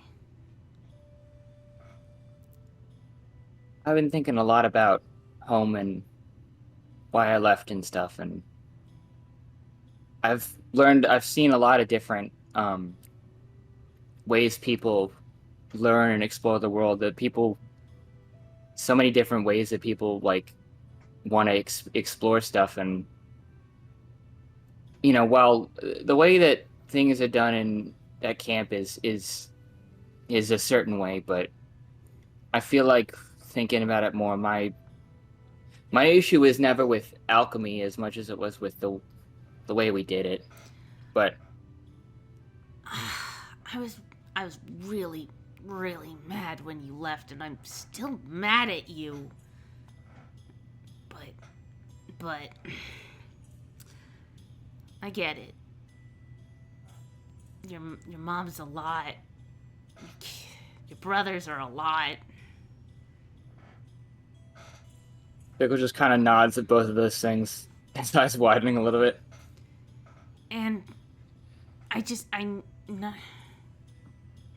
want to be able to help them, though. I'm looking into ways to fix the water. I know we're the ones that messed it up, but if we can fix it, and people might not get sick so much, you know? Yeah.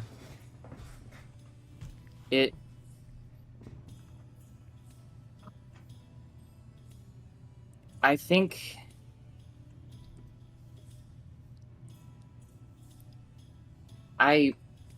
there's not a day that goes by that I don't think about all that happened and why I left and all that, and I don't feel good about it.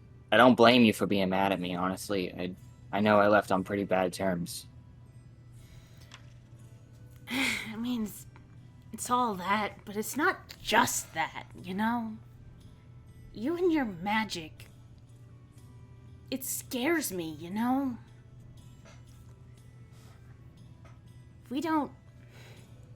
Goblins don't do magic, and if they do, it's usually inborn and doesn't last long.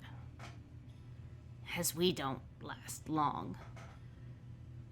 The people with magic, the ones that take the time to learn it, you know what they see us as? Vermin. It's all we ever are to them. Vermin.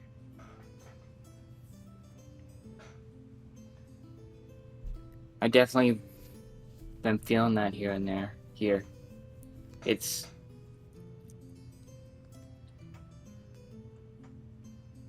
one of those where a lot of the people that I've interacted with, when I got here, looking around and asking around for magic, weren't too many folks who knew much about it, but I definitely have been buttoned up against people treat me weird for asking about it. And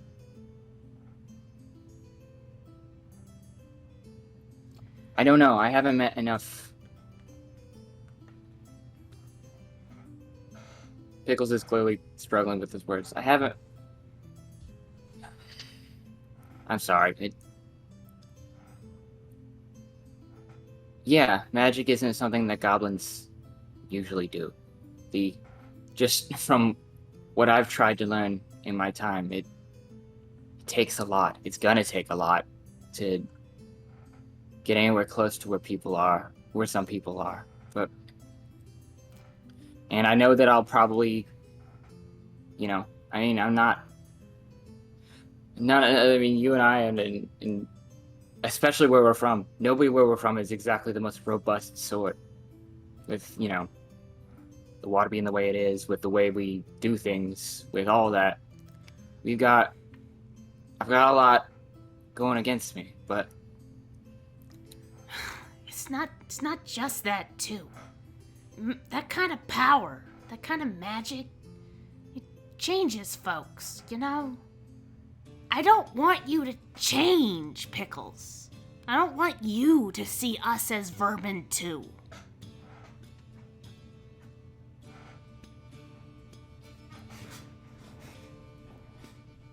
Pickles thinks for a while about that, and he's like, do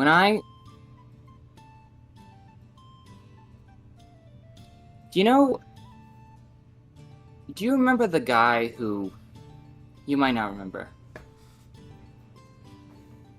I know I talked about it, but the guy who showed up that one time, who, at the start of all this, he kind of gestures at himself and his spellbooks and stuff. He was like an older, I think he was a human. Okay. The grungy man, tall guy. Oh, sorry. Yeah. Yeah. So you We're know that he's... We're lucky Go that ahead. he didn't try to nuke the whole village.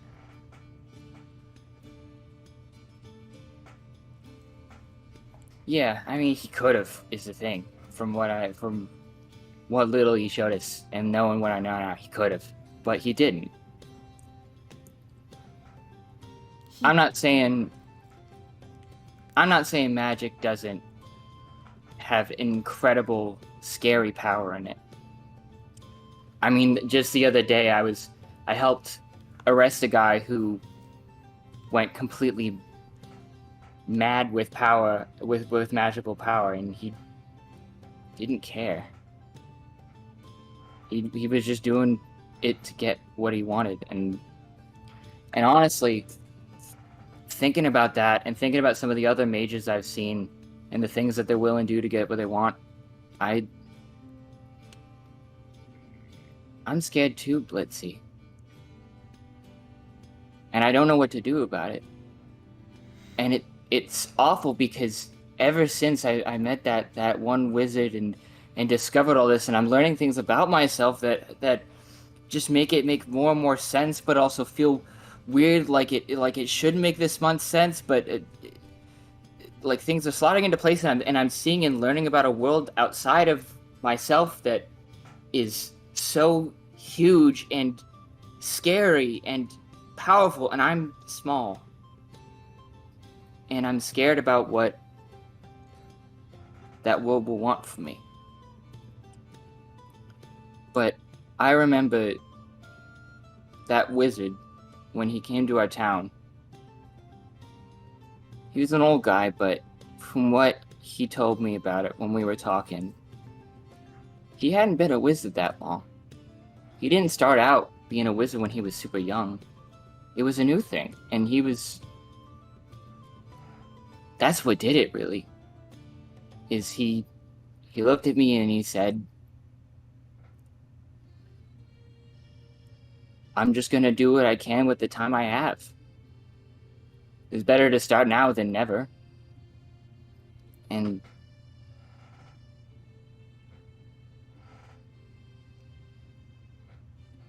I don't know. I mean, I don't know him from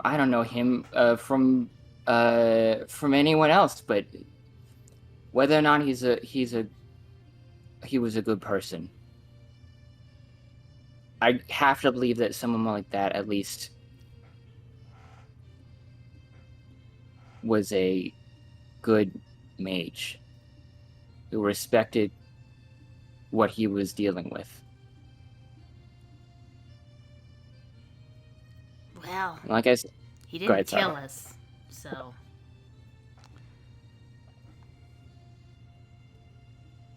I suppose there might be something there. I don't know. I was too scared to go see him.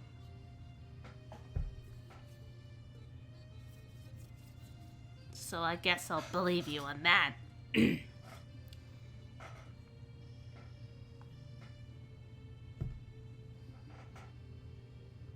I'm really sorry for leaving the way I did.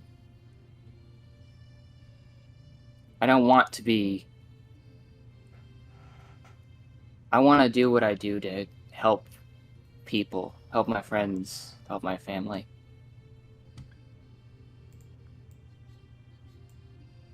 And I don't know if that's... I don't know if that's going to be enough for home. I don't know if that's going to be enough for Mom. But in the same way that, like, you're here with the iron spells and alchemy feels good the way they're doing it, what I'm doing feels good. It feels like I can make a difference.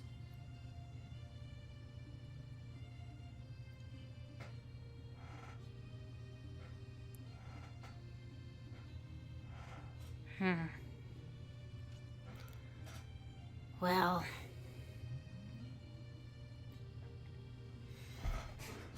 just don't lose yourself, all right?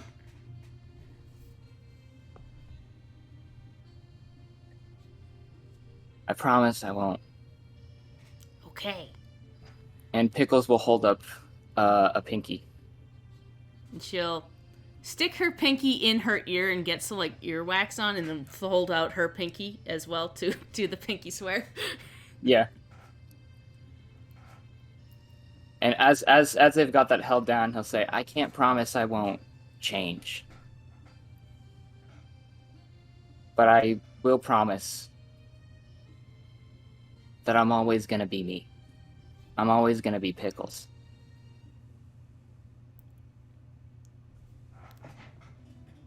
You made a promise, so you better keep it. And then she pulls her pinky back and eats the earwax off her fingernail.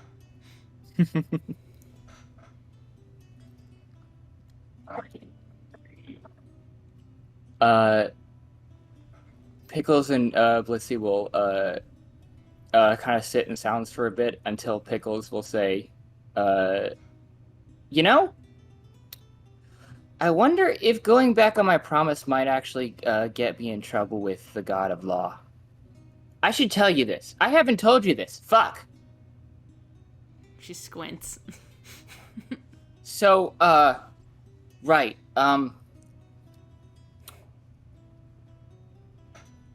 you know how there's primal deities of chaos and order and all that kind of stuff that we kind of don't tend to fuck with because it's not really germane to our whole situation? Yeah. Don't. It has rapidly become relevant to my situation. Gods are bad news. All they care about is the big people.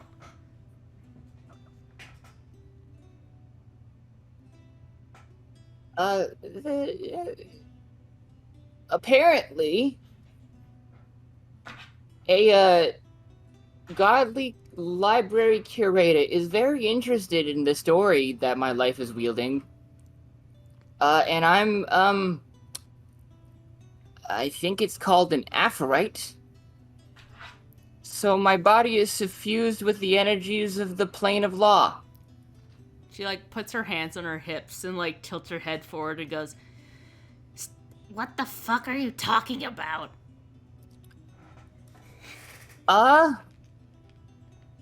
Well, and Pickles will he will kind of he'll kind of pick up some sort of grit on the ground near them, like some sand and stuff, and he'll kind of scatter it in front of him, and he'll approach it and like kind of poke his finger to it, like when you poke your finger into like when you like put, you know, the thing with like the magnet, like the iron filings, and like you get a magnet and like it spreads out. Yeah. He kind of does that, and I imagine it sort of spreads out into the shapes of like different arcane symbols and stuff. Yeah. And like you can see like a little bit of horror kind of dawn on Blitzy's face as she watches this. That's fucking weird. Yeah. Your guess why they want me is as good as mine. I don't know. Yeah. I don't fuck with that shit.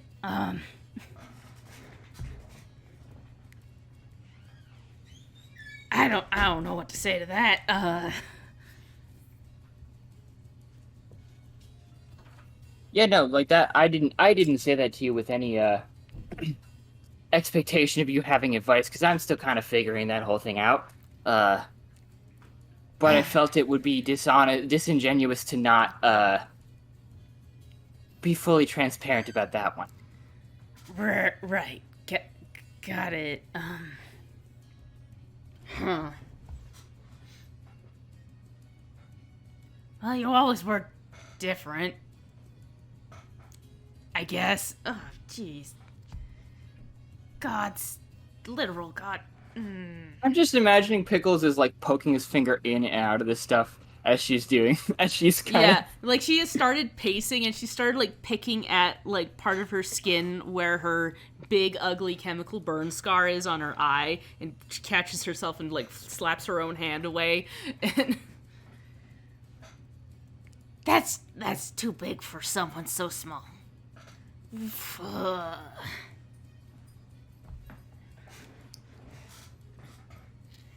Yeah, I don't really know what to do about it.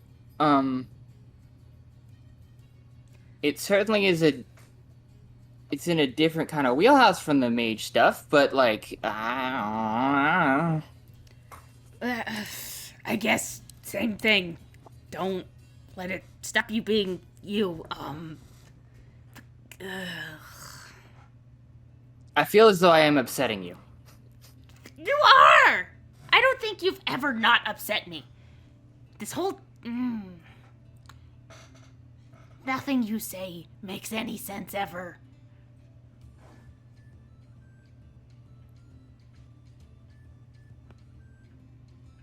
Pickles kind of smiles a little bit at that. Yeah. Well, he will sit back down on the bench and stop tormenting his friend. Yeah. She just sighs and goes, I gotta get back to work. And Okay. she turns and starts to leave, and then she stops and like looks back at you, and her hand again goes to the burn mark on her face and goes, I hope you know I don't blame you for this. It's not your fault. I know you tend to make things all about that. It's not. And she gives a little smile and skitters off. Okay. Pickles will let her go, and he'll just sit there with Bastard for a little bit, and he'll look at Bastard and go, Bastard, I think we gotta find that guy. He existed, so he had to come from somewhere, and he had to be going somewhere.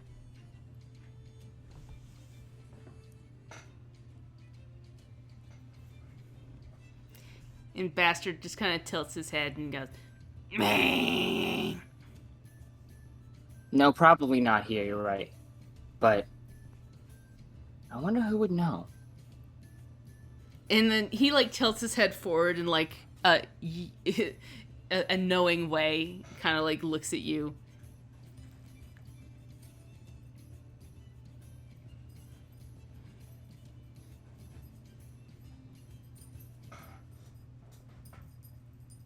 And then he licks his tongue out. Blub, I don't wanna blub, blub. ask it.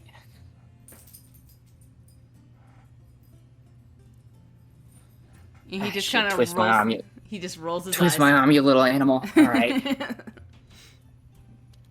Not until after the cap raid, though. I need time to emotionally deal with all that.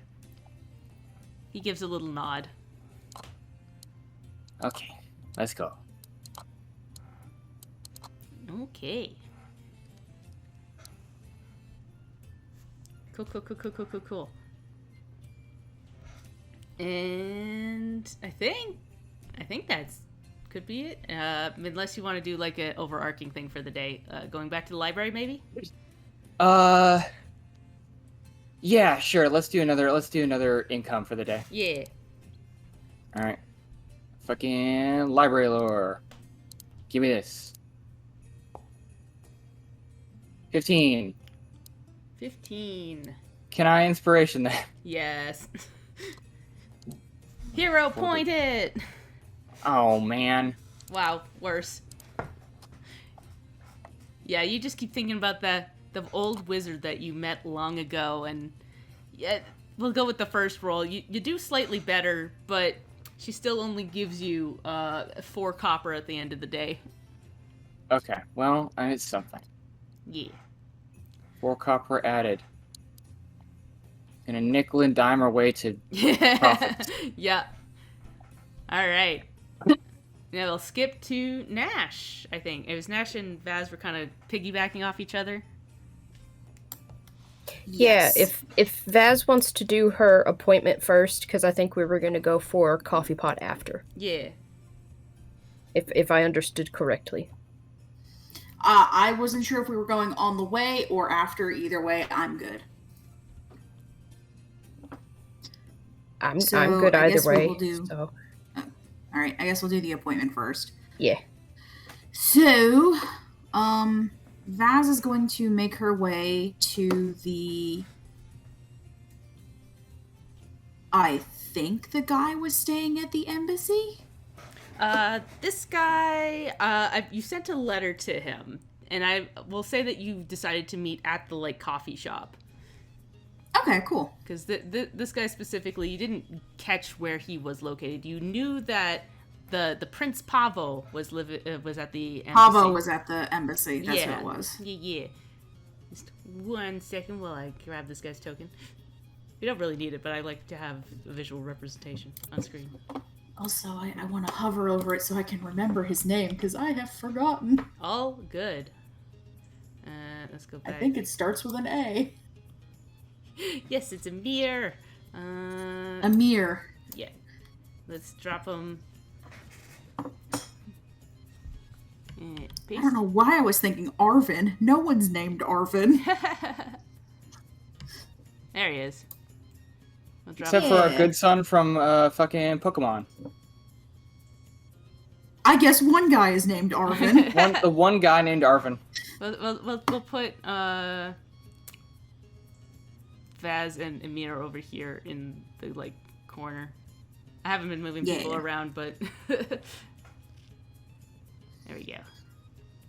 And just for flavor, Vaz has used her hat of disguise to put herself into a pantsuit with a little cape. Yeah, and it did not copy his name over. So 1 second, I will fix the token because it labeled him as communicative commoner. Because I didn't want to overblow his stats with noble stuff. Yeah. Completely fair. We want Emir Nori. Update token. That should work now. There we go. So yeah, you meet back at that coffee shop. The vibes are just immaculate there, and you catch him sitting at a table. He has a tiny little espresso cup, and he's sipping away. And next to it is basically a big fluffy cake that he's Oh been my nibbling gosh. on. And he smiles as you walk in and waves and goes, "Hello!" Hello, darling. How have you been? Oh, excellent. That party was certainly something. Ended so abruptly. It took quite a strange turn at the end there, but, parties. Yes, seems par for the course for Olympia. Always something I going was funny. actually curious, Vaz will say as she sits down with her pumpkin spice latte. Yes. There was one guest at the party that I only caught at the end. I do believe it is the Imperial Prince. Was I mistaken in what I saw? He kind of gives you a tiny little smirk, goes, "Ah, yes, Pavo. He is one of the princes of the Empire. You know that darn Empress seems to be... She has so many children, it seems." Well, I mean, what is royalty there to do except for breed and continue staying in power? Yes. I don't know him, personally, but I can tell you what I know about him. He says, with a gossiply gleeful smile. I know that... Vaz will smirk and lean in. I know that he is the 29th prince of the Empire. I know that Good Lord. their numbers go up and down. They when one dies or moves on, they replace them in the numbering. I know they have lots of daughters and lots of sons, and I don't even think all of the Imperial family knows each other. I mean, the family as storied as that, I mean, I'm sure that there's cousins and uncles and even half-brothers and sisters they probably have never even met. Yes, such is the way. But the empire, the Empress, everlasting, tends to just keep popping them out, it seems. She has lived for a very long time, though, if the rumors are true, and that she is, in fact, the same Empress that started the Empire.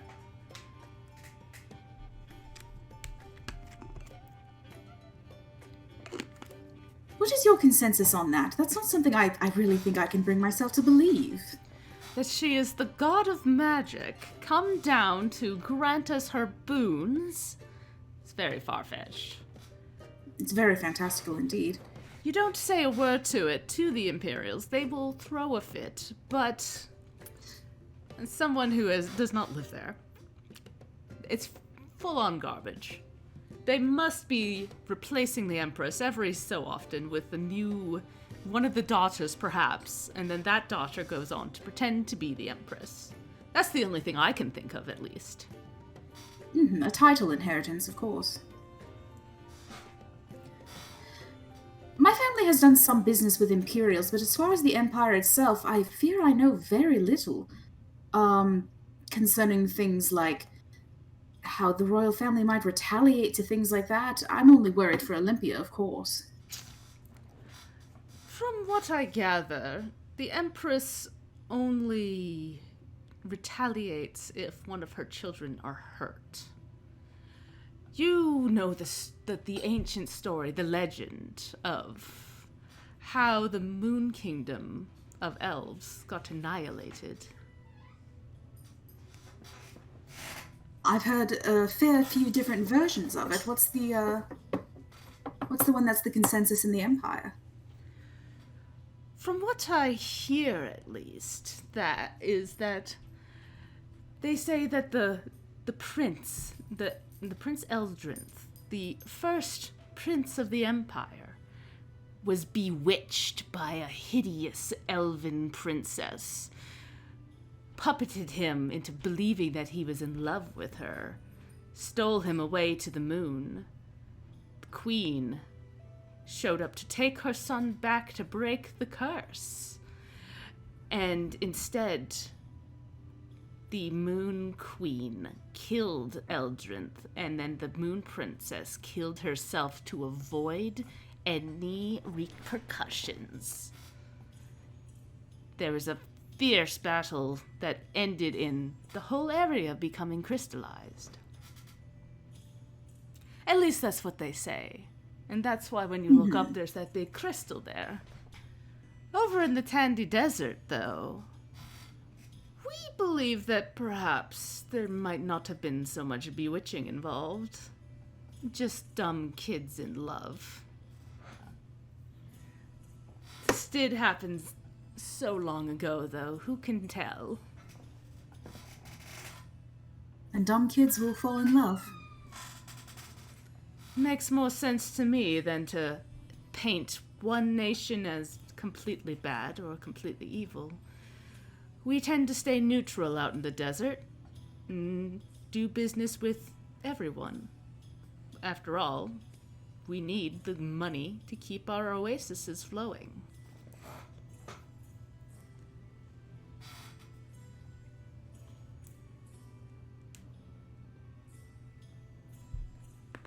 Other than the Queen herself, has there ever been tale of any of the other members of the royal court doing their own dirty work, so to speak? It's all right. Of course. I know that the princes themselves tend to be agents of their mother, go out and do as she bids. I know that the daughters tend to be kept far away, often made into priestesses of the goddess of magic herself. I hear that the most powerful of them become guardians of the 8 pillars that surround their capital city, Ophinia's Grace. There's 8 of them, and they form like this dome. I hear it's to protect them from dragon attacks or any other aerial attacks.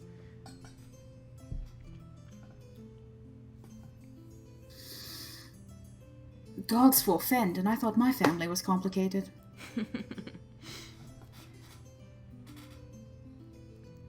We ourselves don't tend to do too much business with the royals. After all, they're on the other side of the mountains, past all of everyone here. But the occasional one will come by and ask for some of our gems. With Udria being so close to the Empire, we don't particularly deal with the royals, as they don't tend to venture out past the capital, I've found. But we do have some of the more middling rank nobles come through. Yes, they do love their nobility over there. Not only do they have the royal family, they've got those 8 houses that are stewards of the 8 schools of magic. Kind of a backwards way of thinking of it, I think. Wouldn't one want to learn as much magic as you can? He says, throwing his hand up and like sparkles come out.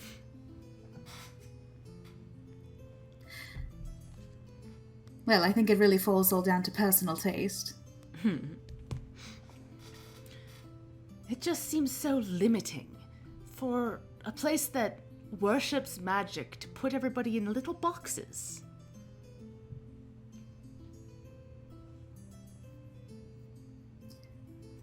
Well, it's easier to control little boxes than an entire block building set. Ah, that is true.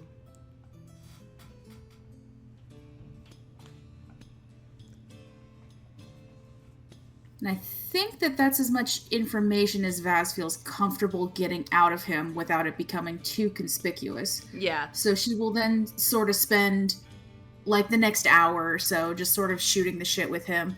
Yeah. And at the end, sort of take his hand and like put the necklace in it and just, if you're ever in Udria, please, the Dankovsky family will always be at your beck and call. Oh, well, thank you, darling. It's been a pleasure. You're much more... Always a pleasure. You're much more lively than some of the ones out here. What can I say? We do things differently up north. He smiles and sees you off. Ta, darling. Farewell. Now let's get Nash a coffee pot. Yeah! I accidentally pulled the cord out of my headphones for a second there, and I plugged them in just in time for Get Nash a coffee pot. Yeah. Yes, we just finished up the conversation, so now it's time for some coffee pots.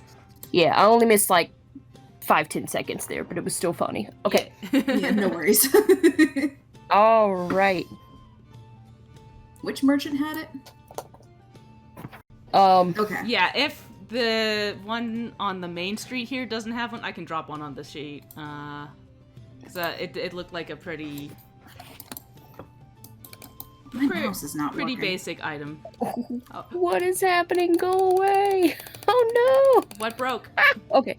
I was trying to use my touchpad on my laptop to zoom out of the map, knowing that 1, it doesn't often work, it just rotates my token instead, and 2, my mouse is right here that I have for that reason to use that. But I guess normally instead of rotating my token, it like popped up this notification saying that I didn't have permission to do something or other. But it registered that zoom out gesture that I did on the touchpad as about like 15 different inputs. Oh no. So there were a lot of little notifications to close. Oops. Okay. I fix. I forgot how to yes. access a merchant. Yeah, you just double click on them. I don't think she has Double click. one. Let me just double check what Katie linked, because there's a lot of data entry, and I might not have. This might be a newer item. Mm-hmm. Foundry has a lot of stuff. It doesn't have everything. Yeah. Yeah, I did I notice looked at though, it. there is a, like on the icons on the left, if you hover over them, it actually gives you like a thing of what they do now, which is nice. Oh, I see what the problem Yeah. is. She pulled something from Pathfinder 1st edition. But that's okay. Oh. Error. I will add it regardless. I Okay, hope I'll it's just still subtract the 3 gold 3 gold. pieces and not a lot more. Yeah. Yeah. It's 3 gold, and we'll just say that it exists in Pathfinder 2E now because I say so. Huzzah! And I will just add it, or you can add it to your sheet even if you want. Yeah. Yeah, I'll do that. But yeah, that Katie always goes on to Archive of Nethys and picks the wrong stuff. She was pointing to me for like some feats and stuff, and I was like, honey, that's the wrong edition. Bless. In her defense, I have done that too and gone, oh wait, shit, hang on. Yeah. I preface everything by typing Pathfinder 2nd edition when I type in Google. Because it's way too easy to get the 1st edition stuff. Which I have never played, and there's a lot of buttons in it. I have. It was D&D 3.6, but it was very fun. There's a big puppy by my side. Hello, puppy. A puppy? What do you want, bud? Reginald. Hi, Reggie. What do you want? It's too early for walkies. It's only 3 o'clock. We'll go after the game. Yeah, we'll go after. Doll. Buddy. Go. There we go. Okay. There, you head to the, kind of just down Main Street. You headed to the little general store here and see the smiling round woman bustle back and forth, and she gets you a nice little coffee pot.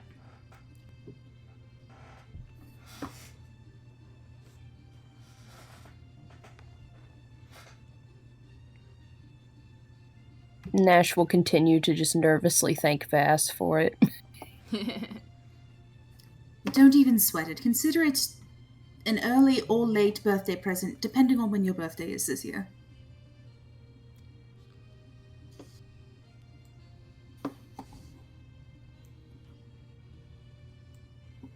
Nash gets kind of a far-off look as if he has to think really too hard about when his birthday is.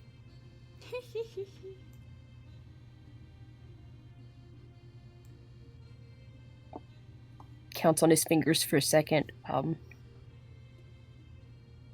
Late, I think. We're actually sort of close to the point where it'd be the same either way, but late, yes. I'm going to go with late. Thank you, again. Late sounds good.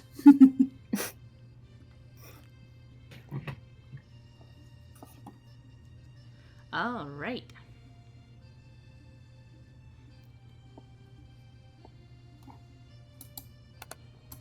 Where is Nash? I'm gonna eat my mouse. Eat it.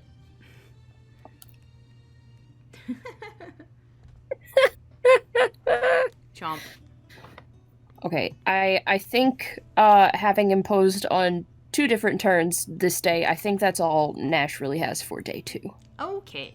Sounds. He's got a conversation to have on day 3. Gotcha. Scrag, what are you up to? I am doing a reconnaissance and trying to find this raven. Okay. You are welcome to rename at any time. Yes, as that was something I came up with on the spot.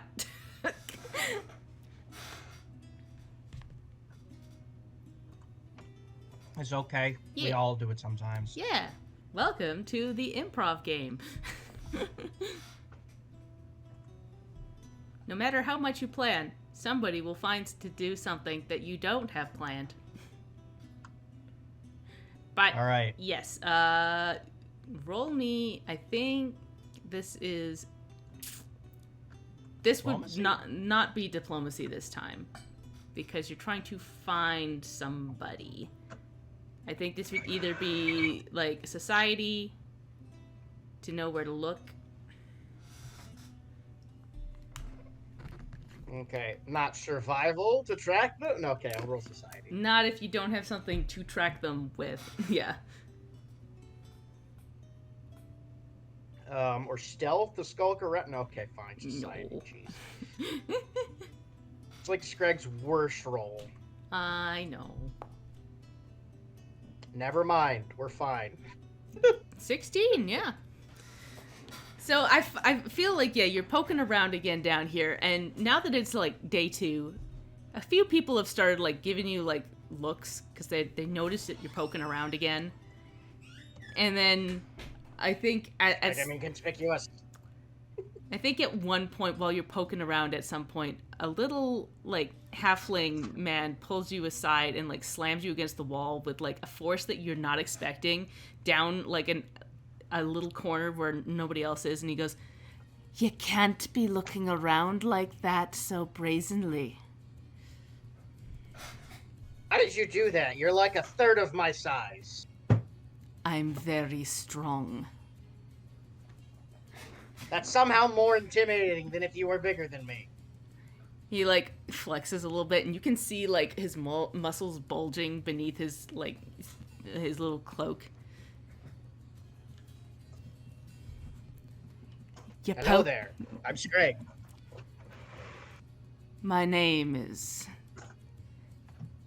Well, you don't need to know my real name, but you can call me Fleetfoot. In that case, you can call me Rooster. All right, Rooster. But I've heard you poking around down here, and you can't be drawing attention to things like this. Scrag has been very stealthy. He, like, raises an eyebrow and goes, "Not everybody down here. In fact, most people down here will not be on your side for this." Scrag has no idea what you're talking about. You're looking for Raven. Why, have you seen her? I mean, no, I'm not. He, like, literally puts his hand in his head and just kind of, like, rubs his temples for a second. "I'm surprised nobody has tried to assassinate you yet, frankly. Oh, boy." They have, but Scrag has very thick skin. Oh, my goodness.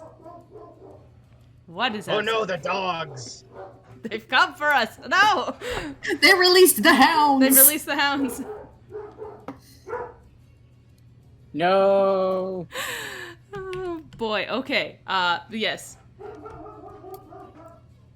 Fleetfoot kind of, like, pulls you down, like, an alleyway, and it's, like, all underground. It's dark and almost into the sewers at this point, and he sits you down on, like, what looks to be part of a tunnel, and he goes, "So you're trying to take down Eden Moore?"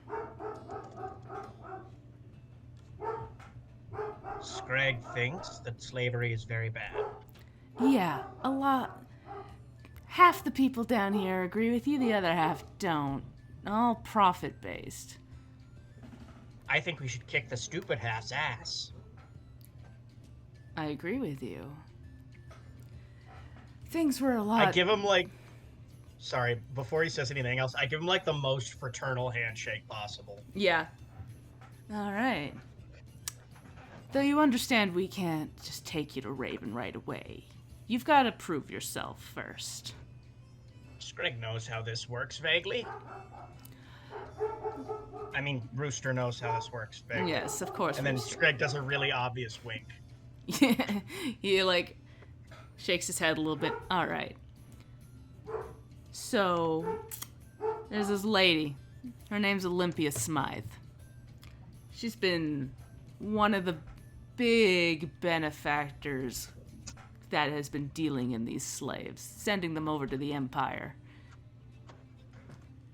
If you can get into her estate north of the city and steal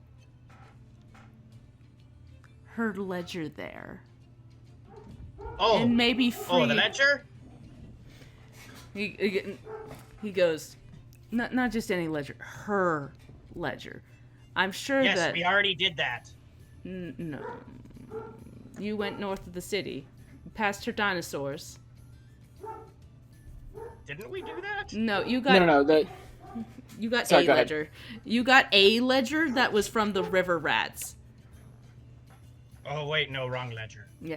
If you Wrong can get... ledger. If you can get that, along with some kind of proof, some other proof, because that's not going to be enough for those dang law keepers, that she has been dealing in slaves, then maybe I'll let you see Raven. Are we able to get Olympia arrested if we find this out? If you can get Olympia arrested, then it will definitely prove to Raven that you are capable. And then maybe she'll talk to you. I can... Well, maybe. I can guarantee it. I'll get her... but only if Olympia gets behind bars. You understand? Don't worry. Nothing can hide from the Rooster. And then Screg is going to, like, pluck off one of his feathers and just leave it in his hands, and then kind of, like, dash off. And he just, like, slow watches you go and kind of shakes his head. Alright. I just realized it's only the second downtime day. What's he gonna do with the last one? I mean, I guess he could try to infiltrate on his own, but I don't know if that's a good idea. You could always scout ahead. I would not recommend going in, but... True. You are a ranger. You can scout. That is true. And that, I would say, would be a survival roll. But we could do that tomorrow, because I think that's all for this chunk. I think so. Dead men don't fear the Rooster. Ba-bum. They sure don't, because they're dead. I love the Rooster, most especially because I would love to believe that Screg does not tell any of us about his Rooster persona. So when we start interfacing with these people again and he gets referred to as the Rooster, I am so ready for the payoff of the genuine confusion where we all look at Screg like, Screg, have you been a crime boy this whole time? Yes! All right. I'm so ready for this. Saturday. The day before the festival. Sorry? That's all right. But yes, Saturday, the day before the festival. Final round. Creek is spending her day with Ebis, tending to her forest and the animals therein. Pickles, what are you up to? Oh, geez. I think...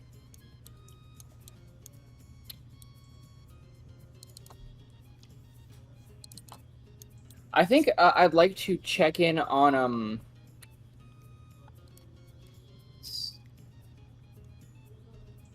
I don't know. I think I might, just go ahead and start my day with just doing, some more, earned income downtime. Yeah. Honestly, you've done your, like, big zoom-in moment. We don't need to do a zoom-in moment for every day, so. Yeah. Especially And then if you apart don't from, and then... Yeah, because we've pretty much, he's pretty much searched as much as he can in the city for other spellcasters, as much as he wants to desperately find a different resource besides Ebis. Yeah. She's kind of. Yes. All right, let me rest for the night and decrement my fucking spells stuff. So. I have one more day before I can learn Thoughtful Gift, then 3 for Schadenfreude and 3 for Floating Disc. And then I'm gonna do my library lore roll. All right. Please God. Finally, 27. 27. That is a crit. So Excellent. now that you've had your talk with Blitzy, your mind is clear today, and you are a cataloging machine. And you just, and the dwarven lady behind the counter is just very, very cheerful. She just watches you go and just smiles and goes, "There you go." And instead of the promised 3 silver, she gives you 5 silver instead. Hell yeah. Excellent. 5 whole silver. Alright. I've earned Some income. some income. Yeah. All right. Next on the list, we'll go down to Nash.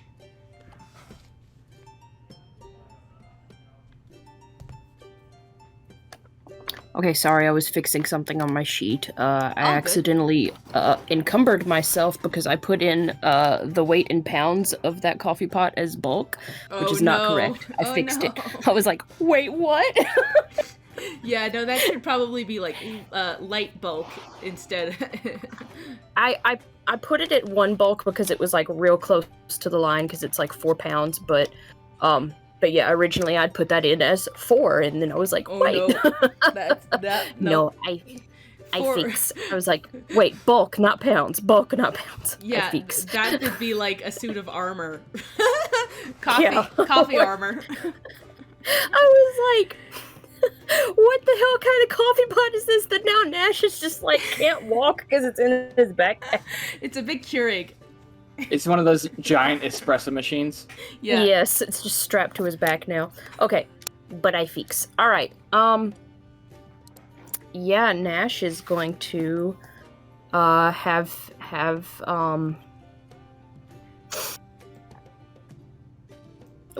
well, first off, does anybody want to buy his morning coffee for him?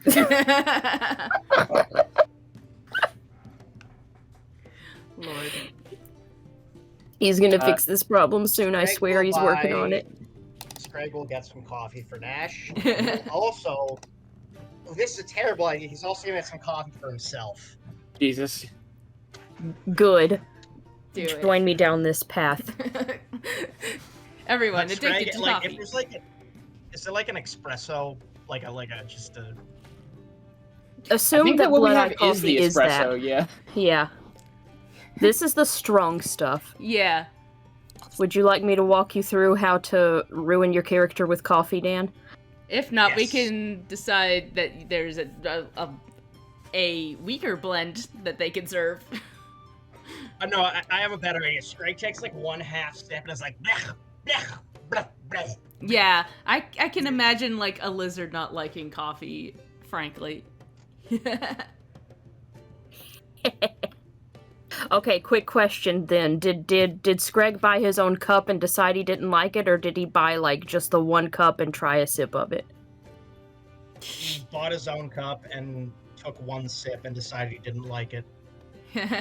Okay, because that's important, because Nash is not going to waste that cup of coffee. 2 coffees. 2 coffees for Nash. 2 coffees. It's a 2 coffee kind of day. He's got a big thing to do. Nash looks at Pickles looks at Nash and goes, the trajectory of your addiction is a little bit alarming, to be honest. I didn't think that we'd be going to double fisting coffees this early.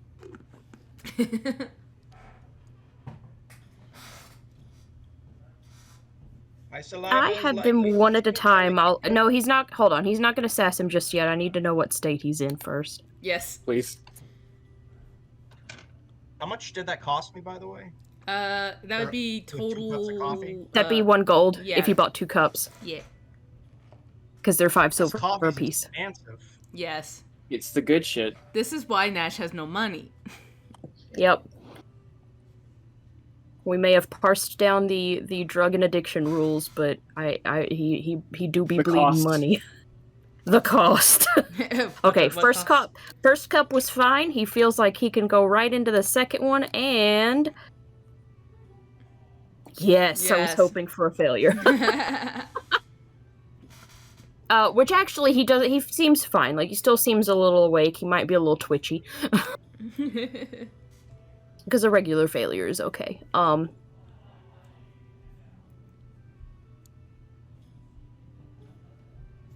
No, I've lost the moment. He doesn't even sass Pickles for that comment. He's just gonna get himself ready to go and head to Horizons Gate Academy. All right.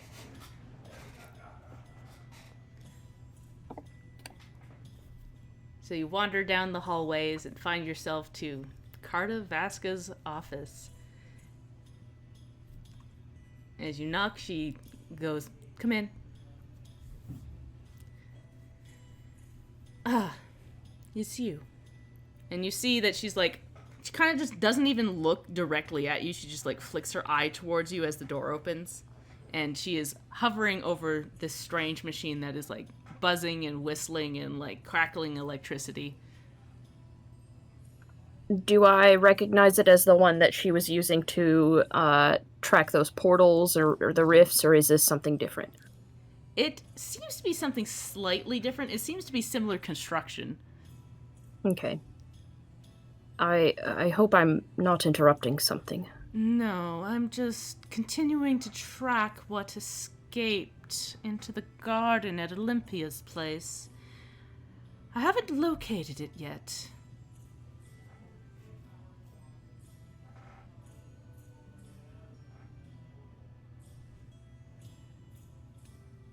I see. Well, I won't trouble you for much of your time. I was mostly here to check in on that and to thank you for your help in these matters. Of course. I do have a few more questions if you have the time or willingness to answer. Well, until this thing buzzes, I believe I'm free. She takes her eyes off of it and walks across the room into a chair and sits down. Nash had kind of been standing more in the doorway at this point, but he will step all the way in and just kind of make sure the door closes behind him. Well, I suppose I'll get right to it then. Firstly, what do you know about someone named Sordomor Ziani? Her face kind of crunches up a little bit and goes, "Ah.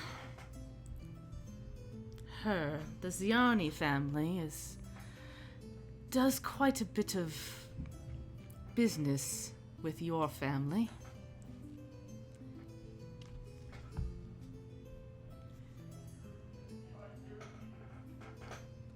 Believe she lives in the Empire." Dare I ask what kind of business? They are an import group. You know, they would import pigments because the only colors in the shadow plane are black, white, and purple. However, they also import people. Mostly for work in the mines near Fort Gulvemia.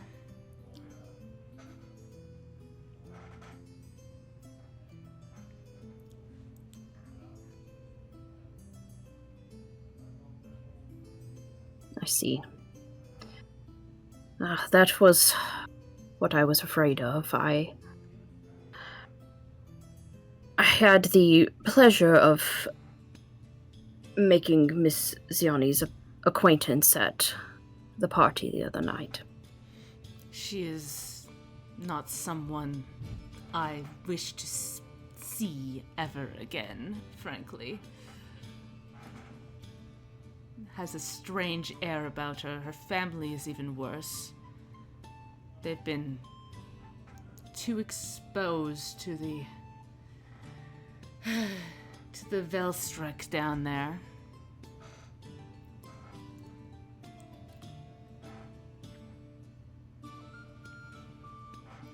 Your family also gets too close to them.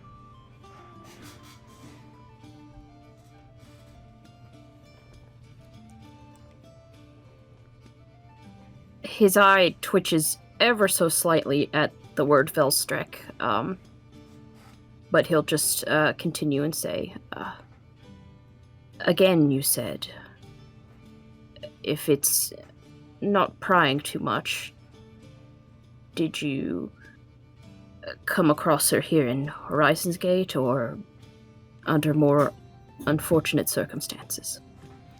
I came across her in the Shadow Plane. Her family was visiting. She treated me quite poorly. Spilled the whole drink over me.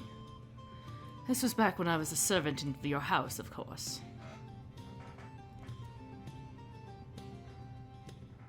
Didn't have enough bubbles in it, she said.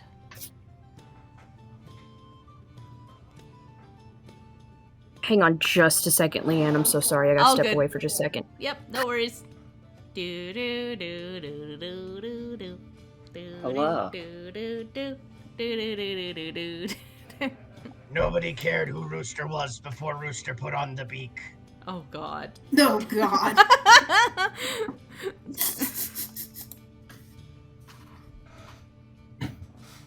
I am the morning. Ah! God. Really? Okay.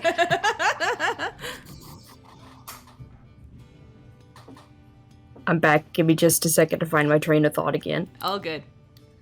She just mentioned that she had a drink dumped on her for not having enough bubbles.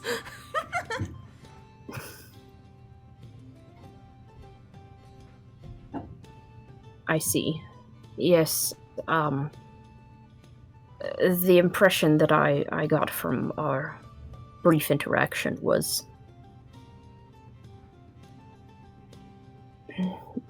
self-absorbed may not even be quite extreme enough. She quite literally was living in her own world. It almost would be nicer if she was a little meaner about it. She's just detached and will just do things.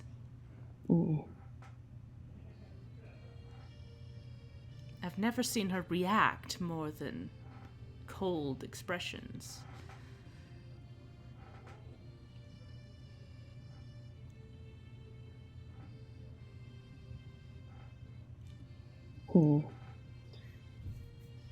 But no, knowing that she's here in Horizon's Gate does bother me. Myself as well. You may not be able to answer this one, but I would like your opinion of it all the same. Given how she is, it was quite hard to get any sort of read on her, but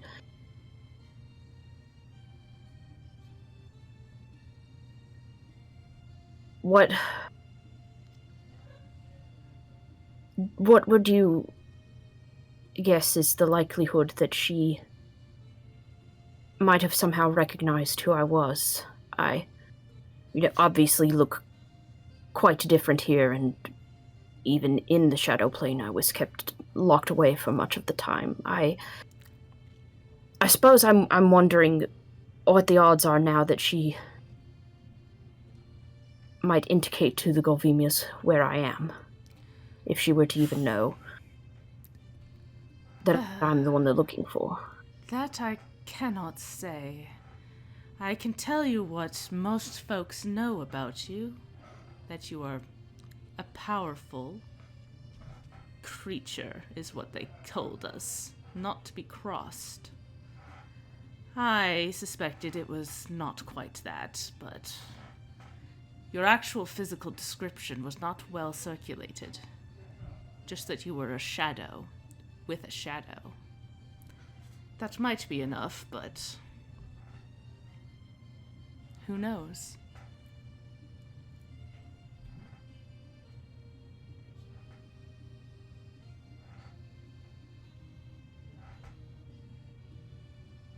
creature.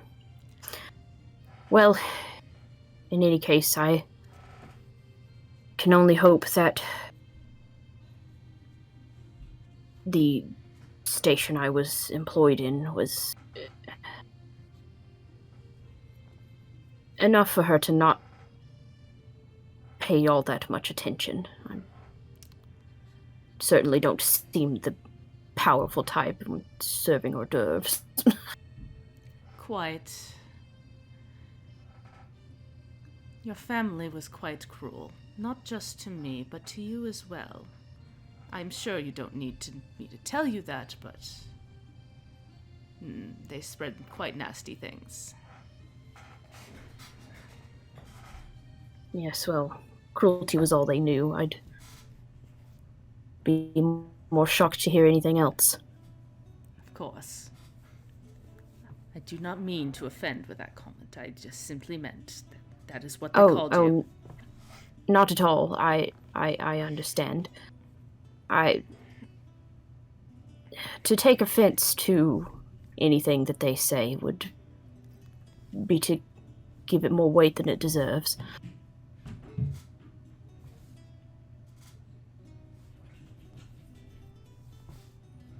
It's a careful balance to strike when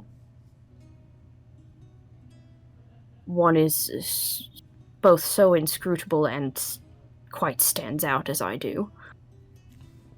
It's true.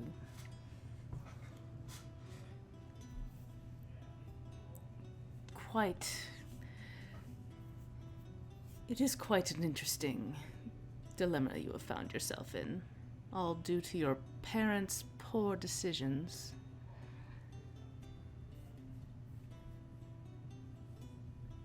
Yes, well, if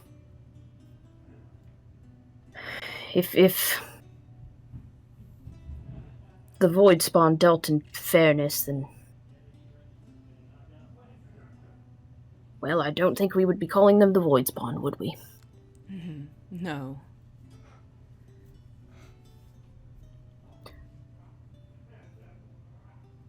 I've one more question for you, if you don't mind. As you've probably guessed, I do have to be quite careful around people.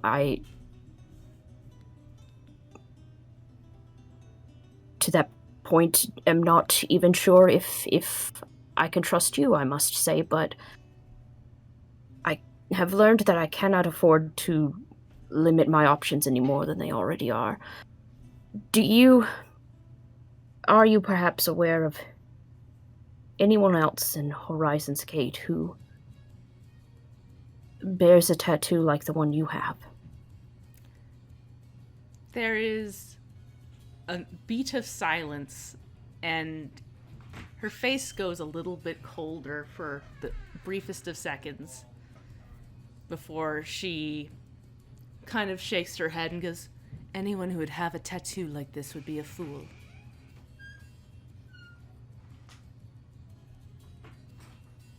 I'm gonna insight check that real quick. Yeah, roll me Hold on. perception. Hold on. Yeah, it's perception for sense motive.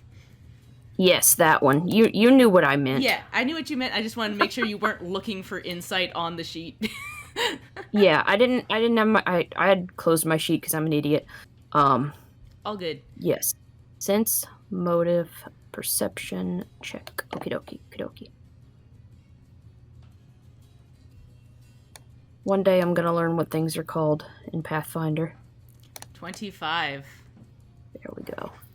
Right, you look at her, and yeah, you see, like, there's a little glint in her eye that she is holding something back.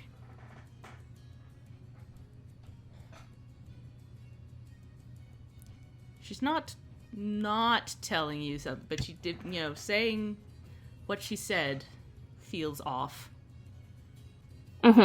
She didn't really give a yes or a no. Yeah. She just said anyone who did would be a fool. So Nash is thinking, yeah, she knows somebody and she thinks they're a fool for it. Okay.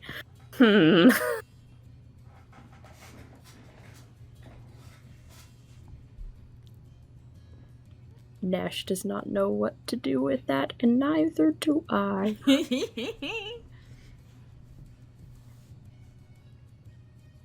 Oh, F it, we ball. Okay. Nash is just going to give her a nod in agreement and say, yes, I suppose you are right. Thank you again for your help and for your time.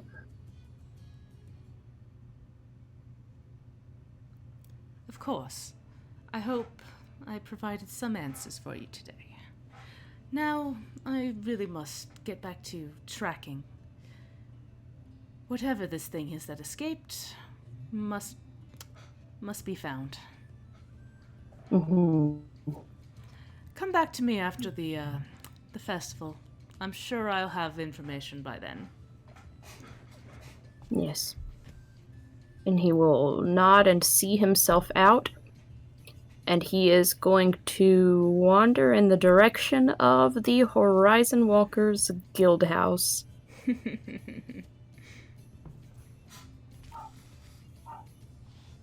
All right. Do we want to jump ahead to somebody else and then jump back to this? Because I do want to do this, but we do have 2 other people. Oh, yeah, absolutely. Yeah. We'll circle back around after Vaz, is there anything you want to do on day 3? I assume because it's closer to the festival, there's even more stalls that are sort of Yes. popping up everywhere. 100%. Vaz wants to go shopping to buy something to send to her family. Sounds good. And I think while you're shopping, you find all kinds of cute things. There's like little cat statues. There's little like headbands with cat ears on them. Little lucky cats. Like pressed coins with like the cat on them. I think while you're doing this, actually, though, some the Miyuki, the courier that you've enlisted before, walks up to you and goes, I have a letter for you. Oh, you do?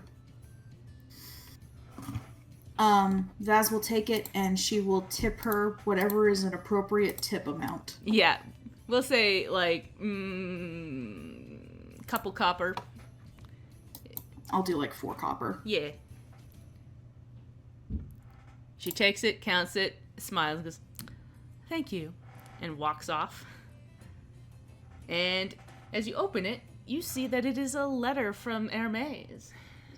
Oh my god! It says, My love, Vasilissa, I am glad to hear that you are making some progress. With any luck, you'll be back before the snow falls. Perhaps that is optimistic, but I would love to spend the Festival of Creation together, as we always do, skating on the Blackwood River and drinking warm cider with friends. Perhaps you could bring your new companions so we could enjoy a pleasant party. If you have not completed your quest by that time, perhaps instead I will make my way down to you in Horizon's Gate. I have never been that far south, but I may be traveling down there sooner than later. Our show, The Moonlight Dance, has become an overnight hit, and the manager wishes to take it on the continent-wide tour. Whether it be next moon or the one after, I hope to be in your arms again, my love. Forever yours, Hermes.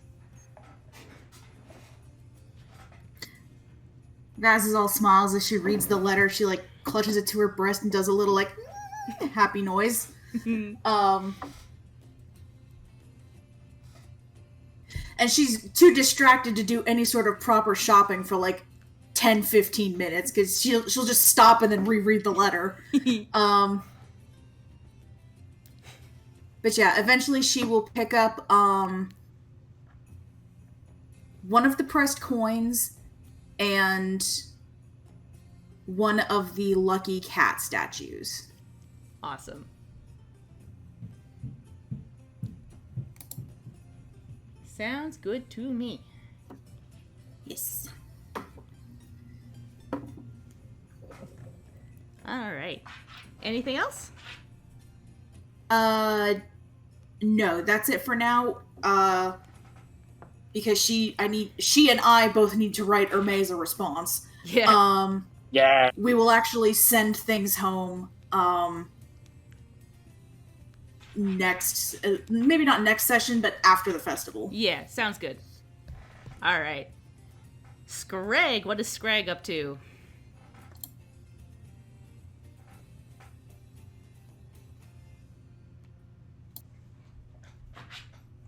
I'm sorry, who is this Scrag you speak of? What is the Rooster up to? The Rooster! He's going to investigate. All right. Going to try and see what he can see outside Olympia Smythe's estate, using his stealth and tracking abilities and his faithful sidekick, Chickadee. Chickadee! Chickadee! Chickadee! Chickadee! All right. So roll me a survival check. Okay. This is the best idea I've ever had a D&D game, and it's not particularly close. Like, Scrag as a character already is pretty fucking great in Pathfinder. Scrag as a character based on the Adam West Batman, though. Consider Pretty that. fucking good. It's pretty good. Okay.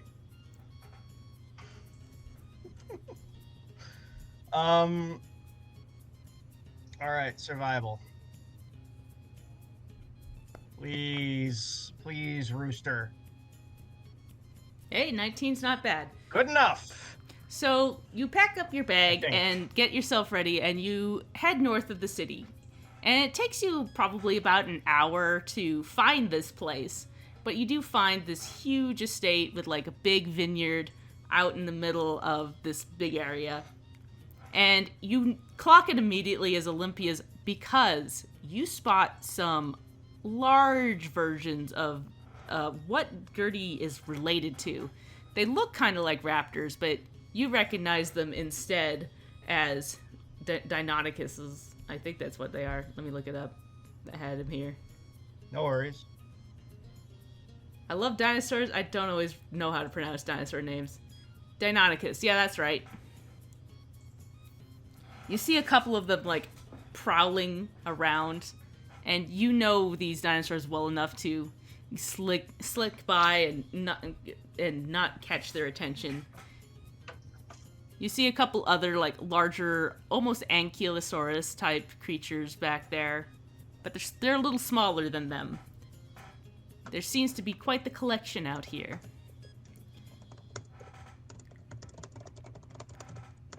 You find, you can see the front gate, and you know that, like, to get to, like, the back gate, you'd have to get through these dinosaurs. And I think you spend the day, like, watching their patterns back and forth. And you get a pretty good idea of their, like... Sorry, what? They are dinosaurs, though, right? They are dinosaurs, but they seem to Which be means on I patrol. can talk to them. You could if you want to blow your cover. Maybe I don't. Just saying.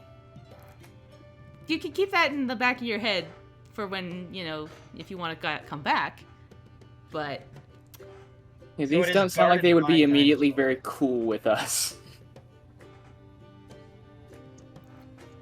Just Sorry, go from ahead. just from like your 19 in survival, you spot that they are on like a hunting like path. They are guarding this house, and you suspect trying to talk to them will like trigger their instinct to attack.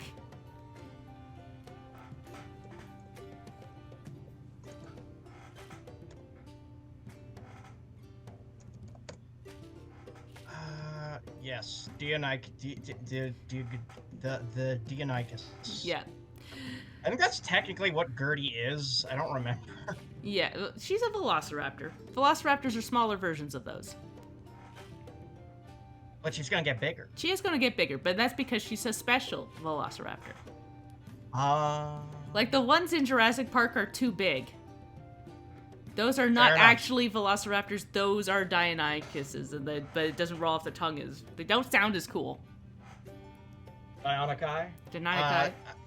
I'm going to whisper to my faithful sidekick Chickadee and say, "What do you make of these individuals?" Guards! Guards! They bite. But do they bite gooder than the Rooster and Chickadee? Their mouths bigger. That's true. They bite real We should good. come back. We should come back with a league of justice of sorts. We should bring the pack, yes. She's so sweet and she's so dumb. I'm gonna give Gertie a little pat on the head, and I would like to scope sort of, if I can make like a rough map of the outside Okay. and kind of track the patrols of the dinosaurs. I imagine they've Yeah. probably been trained kind of. Look, Scrag would understand kind of how they're trained, and if there's a way that they would be able, like, to kind of manipulate that. I don't know if I can roll for that. Yeah, roll me. This would be nature, I think, to know how this is all put together. That's a dirty 20. Dirty 20. So yeah, you kind of get a feel for that their patterns, what they respond to as you like see like somebody come out and like do some like whistles and they go into formation. They do like hand motions and they follow the directions. Okay. Now, do they have a handler, or are they kind of Yeah. operating mostly on their own? There is a handler out there, and it seems to be like a tall lizard folk man. His Oh, yeah. scales are like kind of green, Oh, a little like Scrag's, actually. a little like Scrag, but not quite as blue as Scrag. Scrag is a little more blue. Now, this individual, does Scrag recognize him? I believe you do recognize this fellow. He is someone from your hometown that left way before you. And his name is Talon. Talon. What is Scrag's relationship with Talon like? Talon was also a dinosaur like breeder wrangler, but he like clearly wants to like has no morals. You would like get into arguments with him about who to sell the dinosaurs to. He's using its powers for evil. Basically.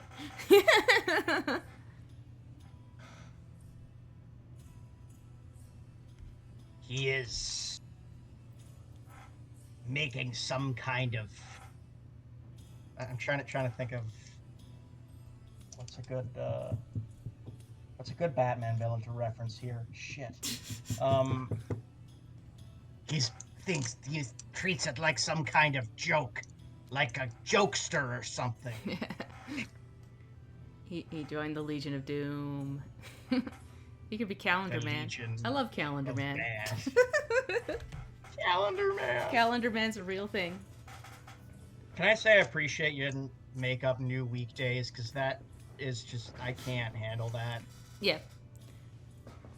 All right, so the Rooster is going to, after kind of taking note of this Talon individual, slink off. Okay. And yeah, as you like head back to town, Scrag, you see the fox Miyuki as well. She walks up and hands you a letter. To be clear, Scrag, I didn't say this. Can Scrag have purchased a mask? Yeah, if you want to spend money on that. Yes, I absolutely do. We've Leanne. spent money on so many silly things, Yeah, Leanne. yeah, no, go for it. Okay, and the mask does look like A rooster. like there is, yeah, the mask is a beak, basically. I'm picturing like a luchador mask with like the embroidery of a beak on it. Me too, Yeah. actually. That's incredible. Good, I'm glad we're on the same wavelength. And maybe like a poncho to go with it. Yeah. like, so because it's a rooster, it doesn't really help him like stay sneaky or anything. It's actually the colors are quite bright. Oh yeah. Like it's all reds and yellows, but it is a very nice kind of cape. Yeah. It is. It's nice enough. So I'd How say, much is that going to cost me? I'd say that'd be about to get all that tailored, probably about 5 gold. I'm willing to spend it for sure for the rooster. Yeah. For the bit, For the best bit, 5 for best the- 5 this gold is you a- will have ever spent, Dan. This isn't a bit. This is extremely serious. All right. But yeah, you get back to town in your little rooster outfit, and this fox, hands you a letter. And she just kind of like raises Just an the eye. disguise does nothing. Yeah, it does nothing. no, like and that like it obviously doesn't do anything. Everyone knows this is Scrag, and anything he looks more Scrag than he did before. Yeah, 100%. But I hope he By the still way- like commits to like, I will give this letter to this Screg person. And she's like, Exactly. Yeah, That is exactly what he alright. says. And she just kind of shakes her head. Scrag will like go behind like an alleyway or something Yeah. and like awkwardly change out of the rooster costume and then like come out and say, "Oh, a letter. Thank you, mysterious stranger." And she goes, right, okay, where's my tip? A tip. Ah, look both ways before you cross the street. She kind of frowns. Here's some money for your troubles. And then I'm going to give her 3 silver. Cool. And she is like shocked, but walks off. So the letter that you have, you open it up, and it says, "Little Skink, family is glad you sent letter. We miss you so. Yay! We know it best for you to be away though. It getting cold. Dinosaurs don't like the cold. They're getting sick. I don't like the cold even more. Not sick, but am grumpy. Your father is tired. Fighting Zolgaths every day. They getting bold, stole some ankylosauruses from the field. To sell or to eat, we do not know. Swamp is continuing to dry up. Many more young lizard folk are leaving. Not many of us left. Grisk, you know Grisk, the son of Briz the Druid, said that Liambra Island had similar difficulties. Now is flourishing again. Very strange. But maybe hope for us? Stay warm and keep belly full. Your mama."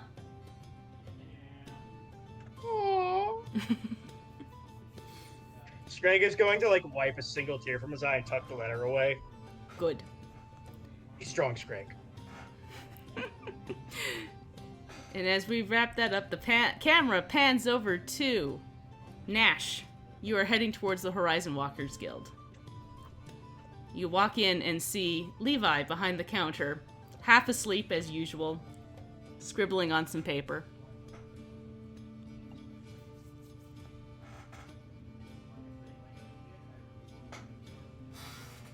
Nash,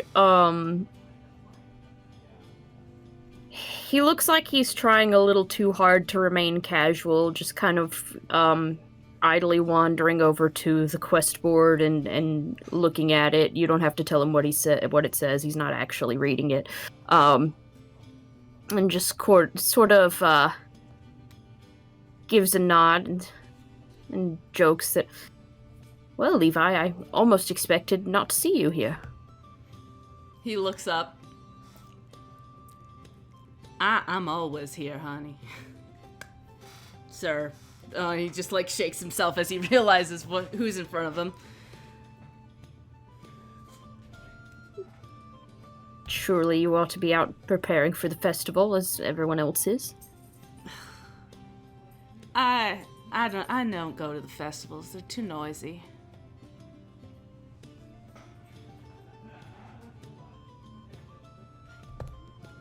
I suppose that's fair.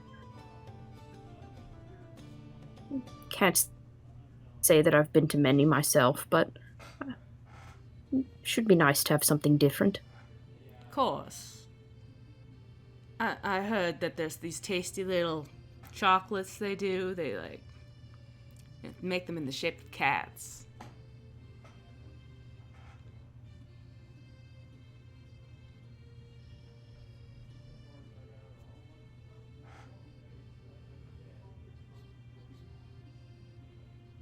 Well, if you are still stuck behind your desk because you are avoiding the noise, of course, no other reason. I could bring you some. That would be no problem. Oh, that'd be mighty kind of you. He says, knowing he has no money. Levi doesn't need to know that. That's not his business. That's not his business. He doesn't know. It's not. It's none of his business. That'd be mighty kind of you. I really don't get a lot of time out of my desk anyways.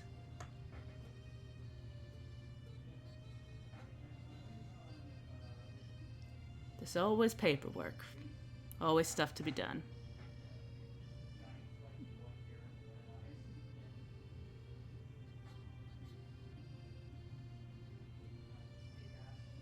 That stack of papers of yours never does seem to get any smaller. If you don't mind my asking, exactly how many campaigner groups are employed by the Horizon Walkers? Well, it ebbs and flows, but there's about 10 in the city here. And then we also sometimes keep tabs on the ones in the other cities. They have branches in all the major cities around Dathgard. In some of the smaller ones, we send groups out there too. I'd say about 30 groups across the whole country. We're thinking about franchising out to some of the other nearby provinces.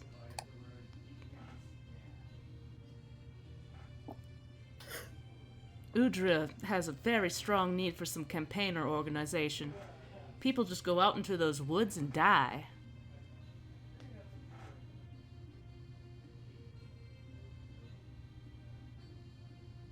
Yes, I've heard several tales about the sort of wilderness of Udria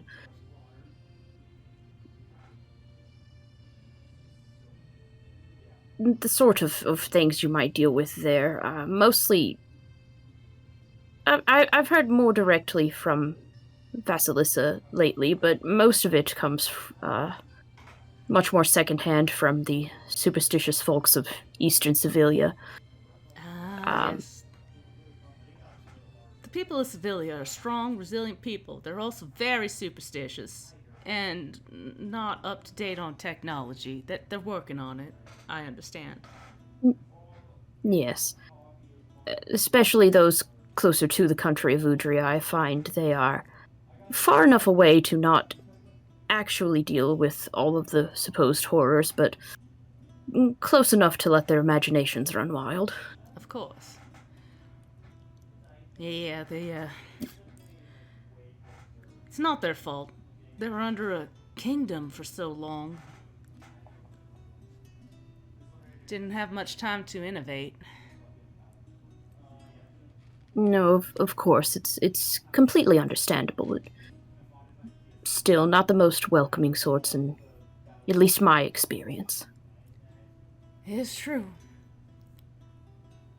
Quite the, I heard we sent out a campaigners group out that way not too long ago. They came back, said that some horrors happened there. They refused to talk on it. Didn't leave a very good report. One of them, he's over at the Church of Old Deer. He only campaigns sometimes. I think he plans on retiring and taking full up on a priesthood. He brought a girl with him back from there. Poor dear, she hasn't talked since she got here.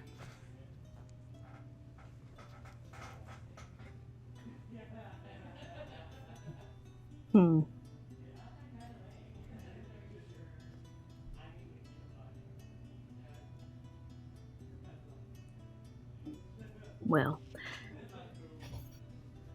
doesn't seem the most pleasant place in Udria, based solely on the stories I've heard in Silvelia myself, but still, one can't help but want to visit and find out how much truth there is to it. Having known Vasilissa, there are, good people who do live there, so... Of course. There's good people They everywhere. find a way to make it work. There's good people everywhere, and there's bad people everywhere. It's just the way of the world. Of course. Now, is there anything else I can help you with? You don't seem to have your group with you today, so I don't suspect you're actually here to get a job. No, I just found myself without much to do, and well, everyone else was busy. Just thought I'd find someone to chat with. Seemed Well- like you could use a break, since you, as you say, are always tied to this desk, very busy. Yes, as I said, the paperwork just keeps coming.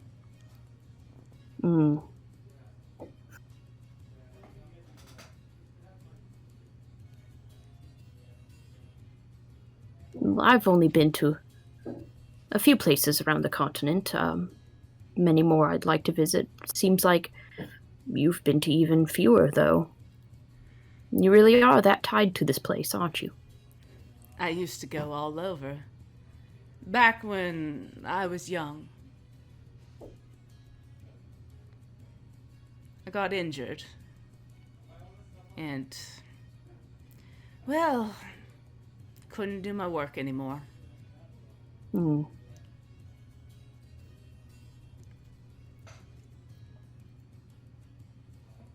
Vera gave You me did this. used to travel. I did used to travel. Here and there. Is that where you got that tattoo? And he's just kind of gonna gesture with a nod toward his arm. He kind of pulls his shirt a bit to cover it as he notices, I don't know what you're talking about.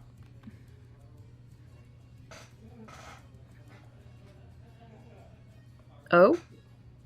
No. Is it an embarrassing story? I mean, I surely don't mean to pry, but He kind of goes silent for a second. Kind of now is subconsciously rubbing his arm where that is. That tattoo. That. It's unpleasant memories.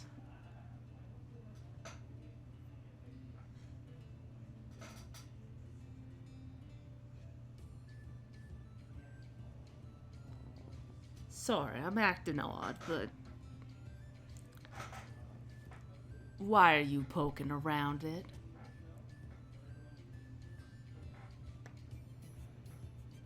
it's just that it's not the first time I've encountered that mark, you see. You can see, like, his face go, like, a little pale at this. You know about that mark.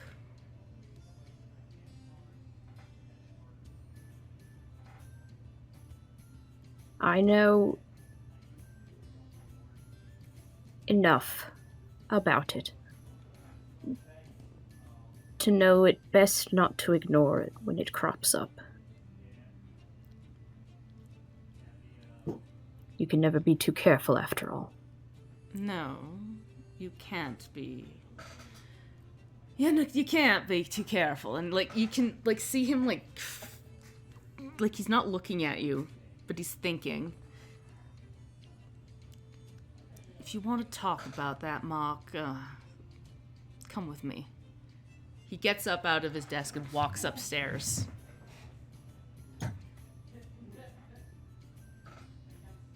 Nash is going to follow. Yeah. He leads you into this room. It's adjacent to the office of Vera, but it's small. It looks like it would be for campaigners that come up from out of town. There's like a little bed in there for them to stay.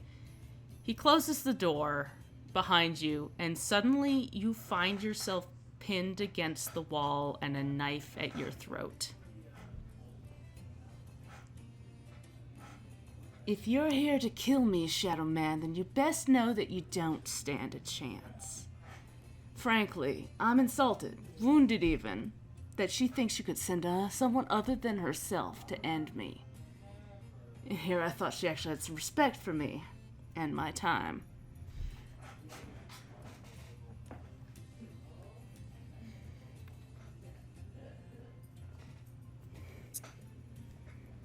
Nash only looks momentarily alarmed by this, and he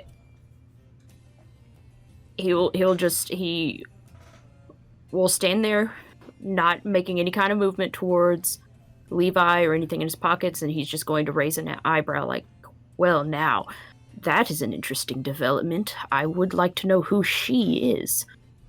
And as you, say that, he's putting pieces together, and he slowly pulls the knife back and goes,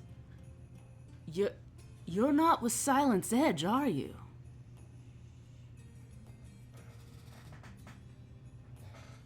DM, has Nash heard about them? No. You have, but okay. Nash I was going to say, I'm making sure I'm not conflating, know, unless my Scrag, 2 pools of knowledge. Yeah, unless Scrag told you last night, Yeah, only the Rooster knows. Only the Rooster knows. Yeah. I was going to say, Schultz is known for a while now. What are you talking about? Yeah, but no, it's Nash true. doesn't know. It's true. Yeah, Nash has no idea. Yeah. Nash will say, that is the first time I'm hearing about them. I suppose that's my next question. Who are they? And he pulls back his sleeve, and now you can fully see the Mendacium tattoo, and he looks at it and goes, this is their mark. Silence Edge. They're the Assassin's Guild.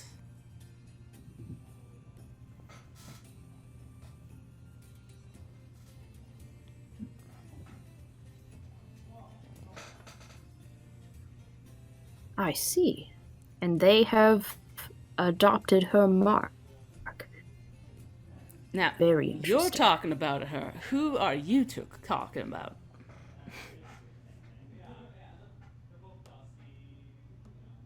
That particular symbol is the mark of Mendacium.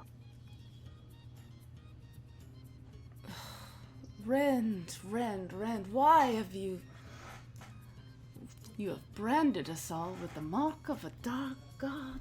He looks off in the corner.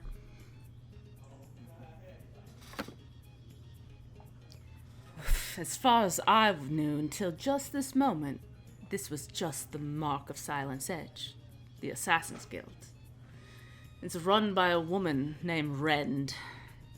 Her real name, her background, hell, even her face. All mysteries except for a select few.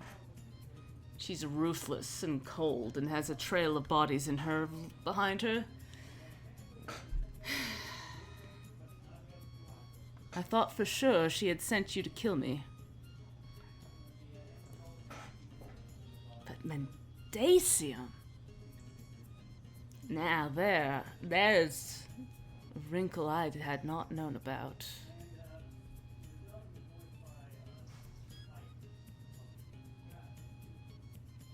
Well, this is quite interesting indeed. I had worried you had been sent to do something far worse. No.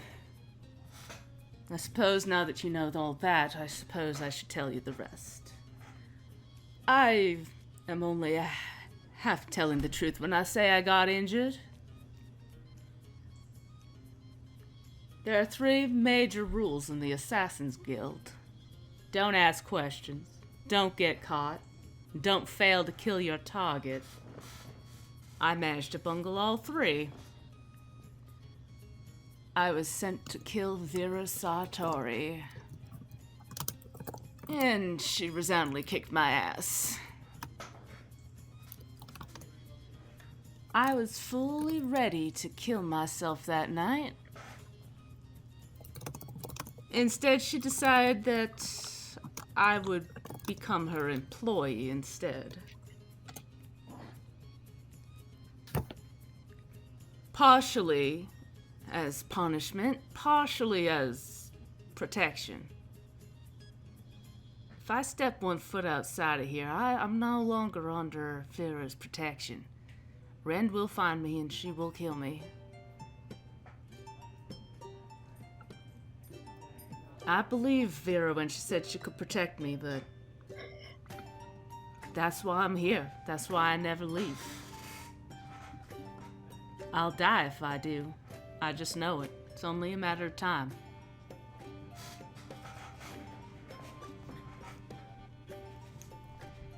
And it won't be fast. No siree.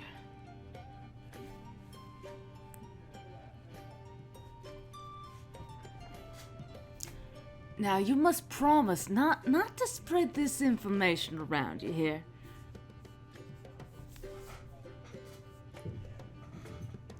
Of course. No matter why these Silence Edge have chosen this mark, anyone with this mark is someone to be wary of. Now, I do have a unrelated question. Are you aware of anyone else in the city who we should be worried about who would bear that mark? I wish I could tell you, but I'm sorry. Part of the Assassin's Guild ethos is that we all wore, like, masks and hoods to protect ourselves. Because if one person ratted out another, it could be the downfall of the entire situation, the whole group. Very secretive. Hmm.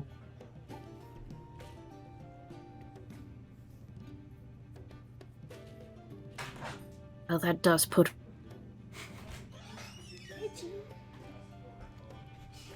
Could be people...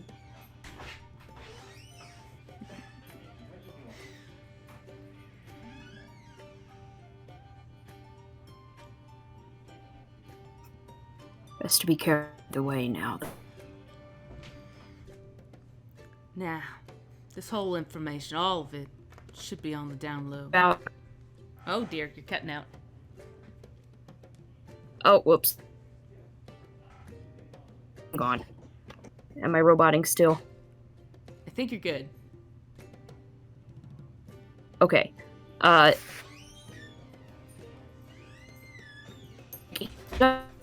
He should be by, like, all... Like, he's... Just as I say you're good, you robot out again. Dang. No. Oh no, now everybody else is roboting for me. Oh no. Hang on. Oh no, okay. Can y'all hear me now? Yes. Yes. Okay. Okay, cool.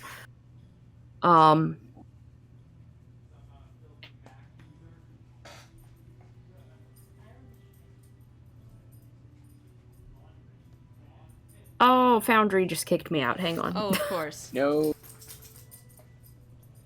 Oh well. Oh my god, you did so good for so long. We're near the end Just of the let me session. say 2 more words.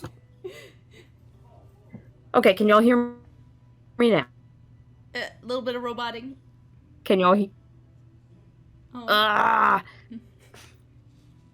Can y'all hear me now? Yes. Yes.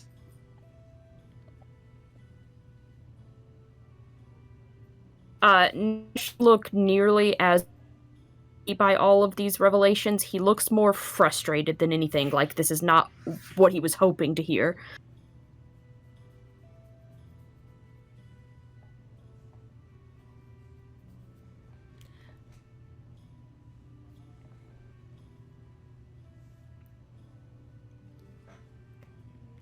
Yeah. Well, I suppose that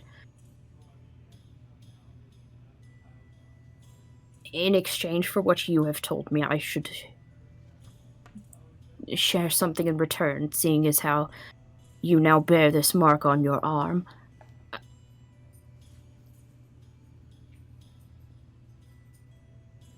The carry are inside or not to the Church of Mendasium. Having their priests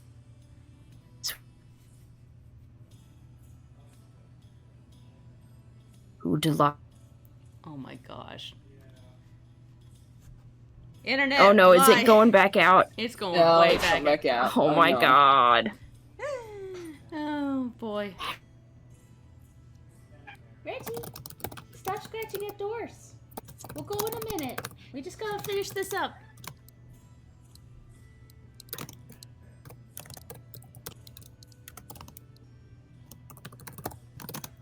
We're almost done, bud. Yeah. We're almost done. Then we can go. Then we can go. Stop scratching at Pat's door, yeah.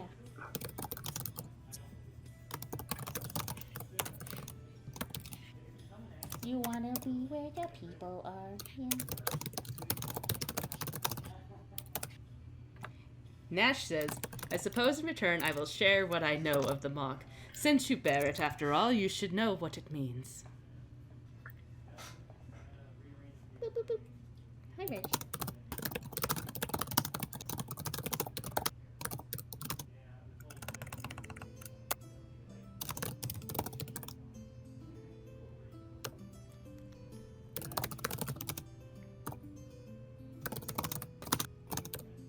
Pet, pet, pet, pet, pet, pet. In the Shadow Plane, that mark is borne, willingly or otherwise, by those with ties to the Church of Mendasium.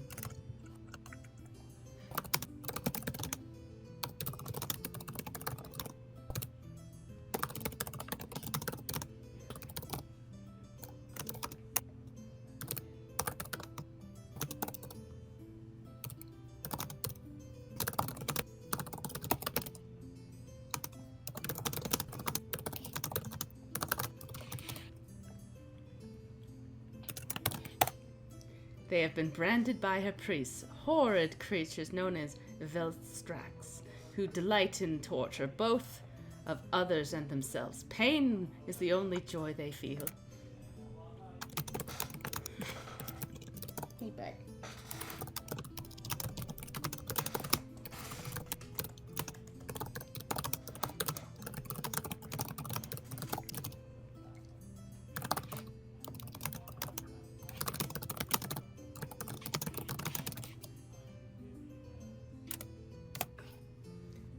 As bad as assassins can be, please do be careful of anyone who wears the mark openly.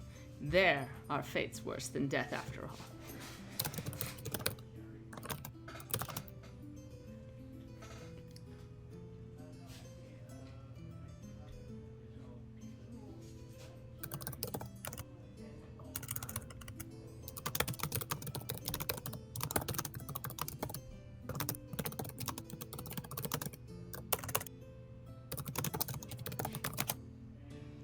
I apologize for all this. I'll not pry into your personal affairs any longer. And yes, I think as you finish that sentence, Levi just kind of collapses down on one of the beds and like holds his head in his hands as you exit. And I think that's where we'll end it for today because your internet is being crappy and this dog wants to go for a walk. Yeah. Woo! Yeah. Yay! We did so much today. Did so much. Yeah, that's a lot. Anyways, bye-bye! Bye-bye. Bye.